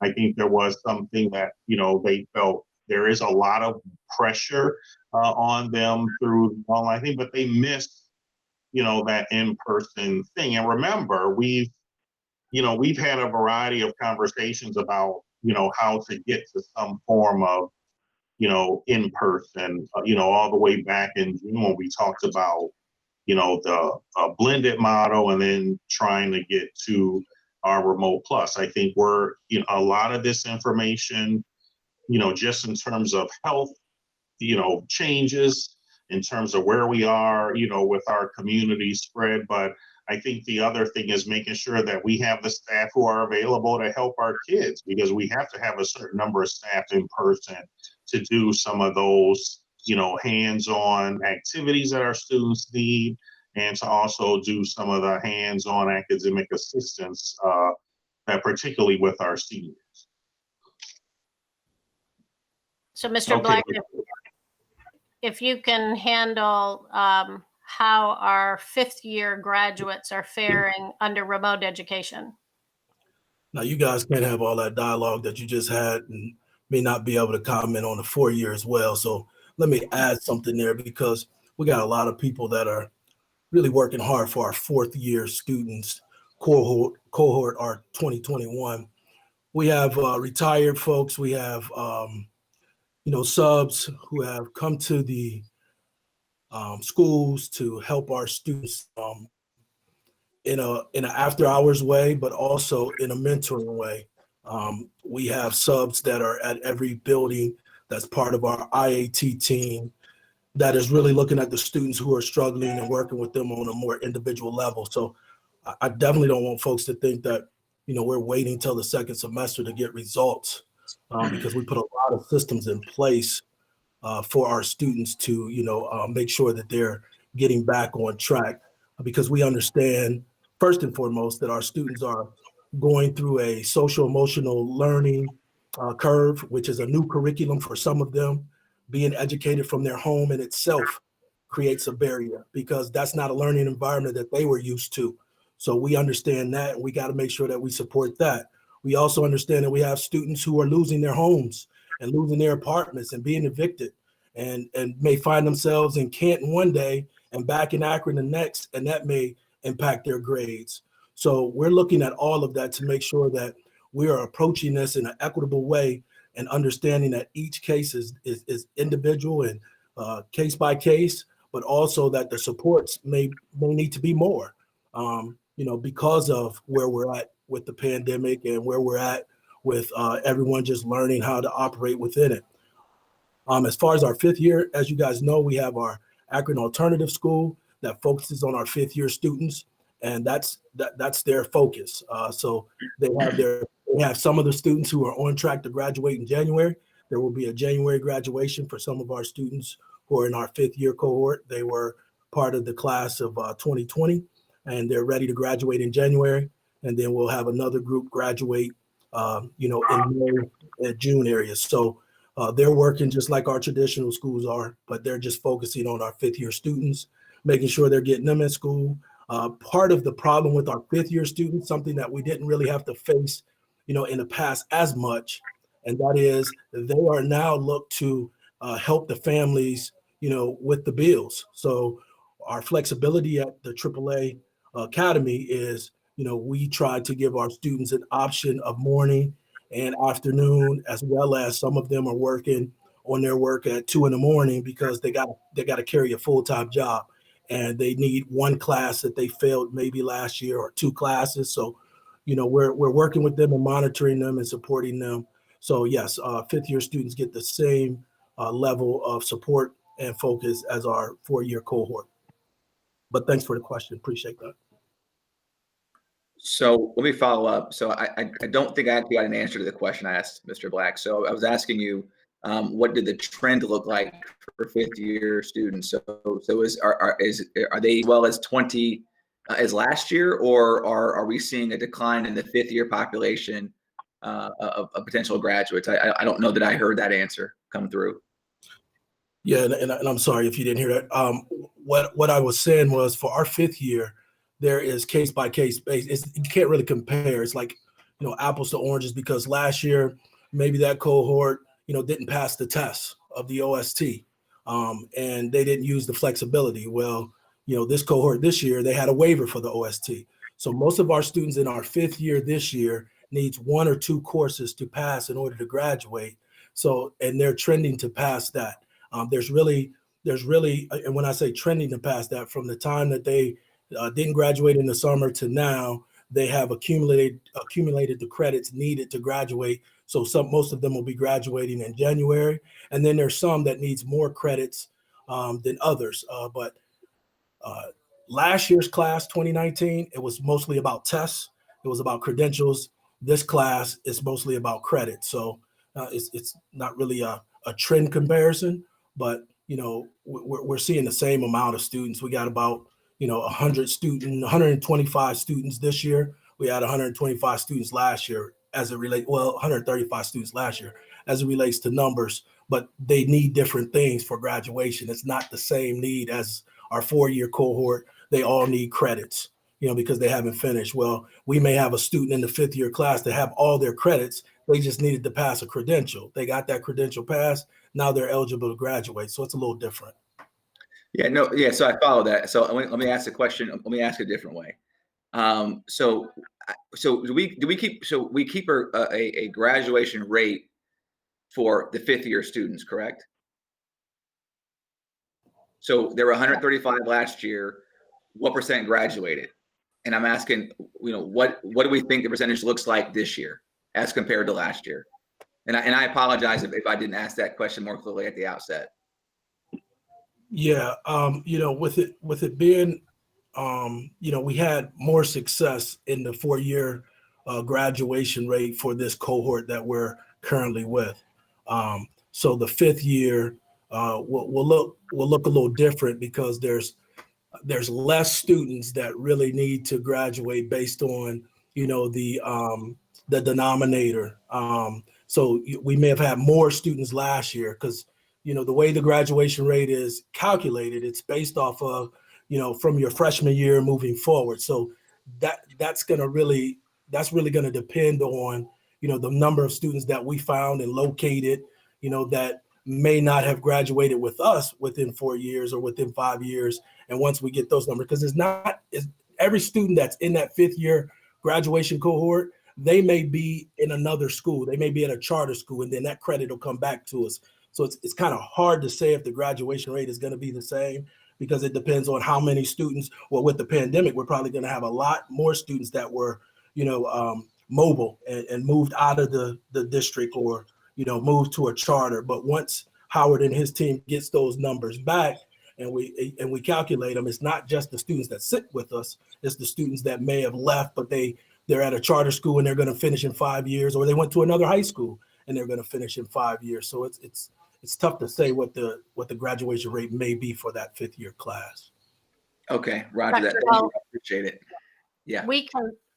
We can send you the trend data for our 4-year graduation and our 5th year graduation, what we know today based on the data. Okay. Because it's always a year behind too. So we don't know, currently it's always a year behind is the graduation data, but we'll send that to you. Great. And I appreciate your passionate response to my questions. Appreciate it. And Dr. Hall, you were talking about you wanted the 5th year for the 2020 class, right? Yeah. So basically, I'm just trying to understand, how this environment is impacting folks who would have been on track to graduate in 5 years as opposed to, Right. So I get there's a distinction between the 4-year and a 5-year cohort, but looking at the number of folks who would have been in their 5th year last year versus the number of folks who are in their 5th year this year, that comparison is what I'm looking for. What is our success rate in the students that we're touching, from 1 year to the next? Really saying it. Really, another way of saying it is the remote learning, causing more damage to students that would have graduated this year. Now they're not because of and can that be tied back to this being in a remote learning environment? And I would say no, because our 5th year students, that's what they do. They do remote all the time. Right. Yeah, They're okay. already, AAA is already They're totally primarily remote. It's almost like remote plus. They get to do almost all their coursework remote, but they get mentoring support and they can come in face to face to get support if needed, but it's all individualized. So that's probably the closest to what we're wanting to do for all kids. AAA already does that. Yeah. So that's right. Yep. Great. Thank you both. I appreciate it. Good, thank you. Anyone else? Yes, Mrs. Autry. Ms. Autry. Yeah, and I'll be very quick.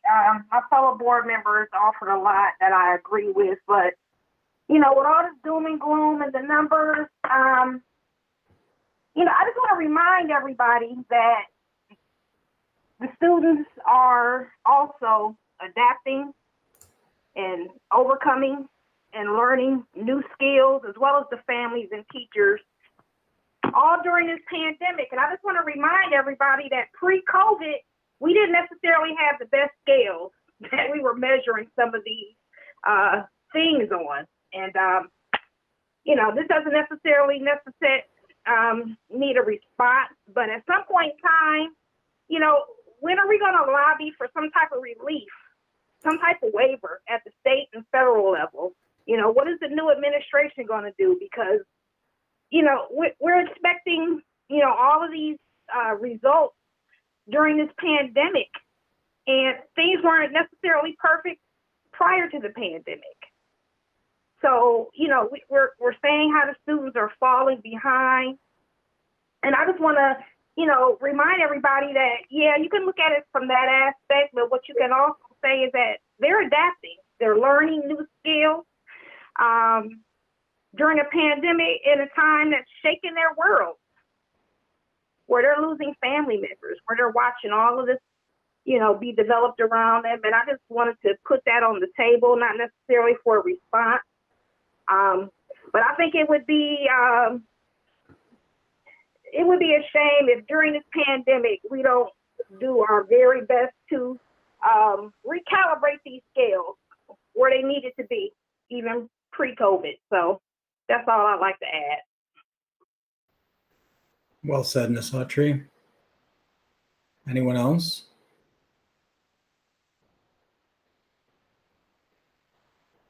All right.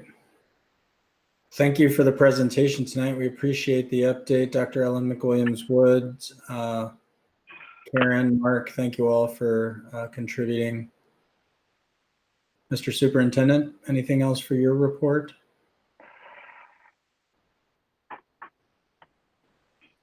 No. All right, thank you so much. Sorry, that was instructional policy student achievement. I'm taking us backwards in the agenda. Sorry about that. All right, anything else for instructional policy student achievement? Mrs. McKittrick, Mrs. Mansfield? Nope. All right, thank you so much. For tonight, we have no unfinished or business or new business to come before the board. We do have reason to recess into executive session pursuant to Ohio Revised Code Section 121.22 G1 and G3 to consider personnel matters and to meet with legal counsel regarding items that are imminently pending court action or consultation. So we'll entertain a motion at this point to recess into executive session. So moved. Second. Thank you. We have a motion from Mrs. McKittrick, a second from Mr. Alexander. Roll call, please. Mr. Alexander? Yes. Ms. Autry? Yes. Mr. Bravo? Yes. Dr. Hall? Aye. Mrs. Mansfield? Yes. Mrs. McKittrick? Yes. Dr. Akbar? Yes. Thank you. For our board and for the public, if we could completely log out of this session, we're going to enter into executive session. We may still have action pending before the board when we return. So we'll see you all shortly. Thank you.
No.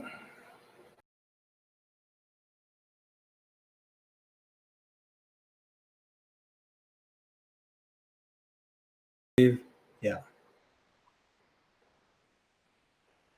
Okay.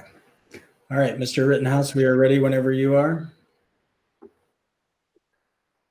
Thank you and welcome back to the regular meeting for the Akron Public Schools Board of Education for Monday, December 14th, 2020. We are back in regular session, having just returned from executive session.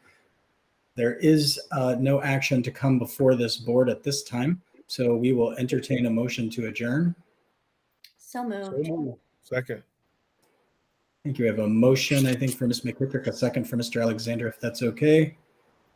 And we are adjourned. Thank you so much. Have a good evening. Have a good holiday. Everybody have a good night. All Good right. night, Thank guys. you. Have a good day. Have a good holiday. Go Browns.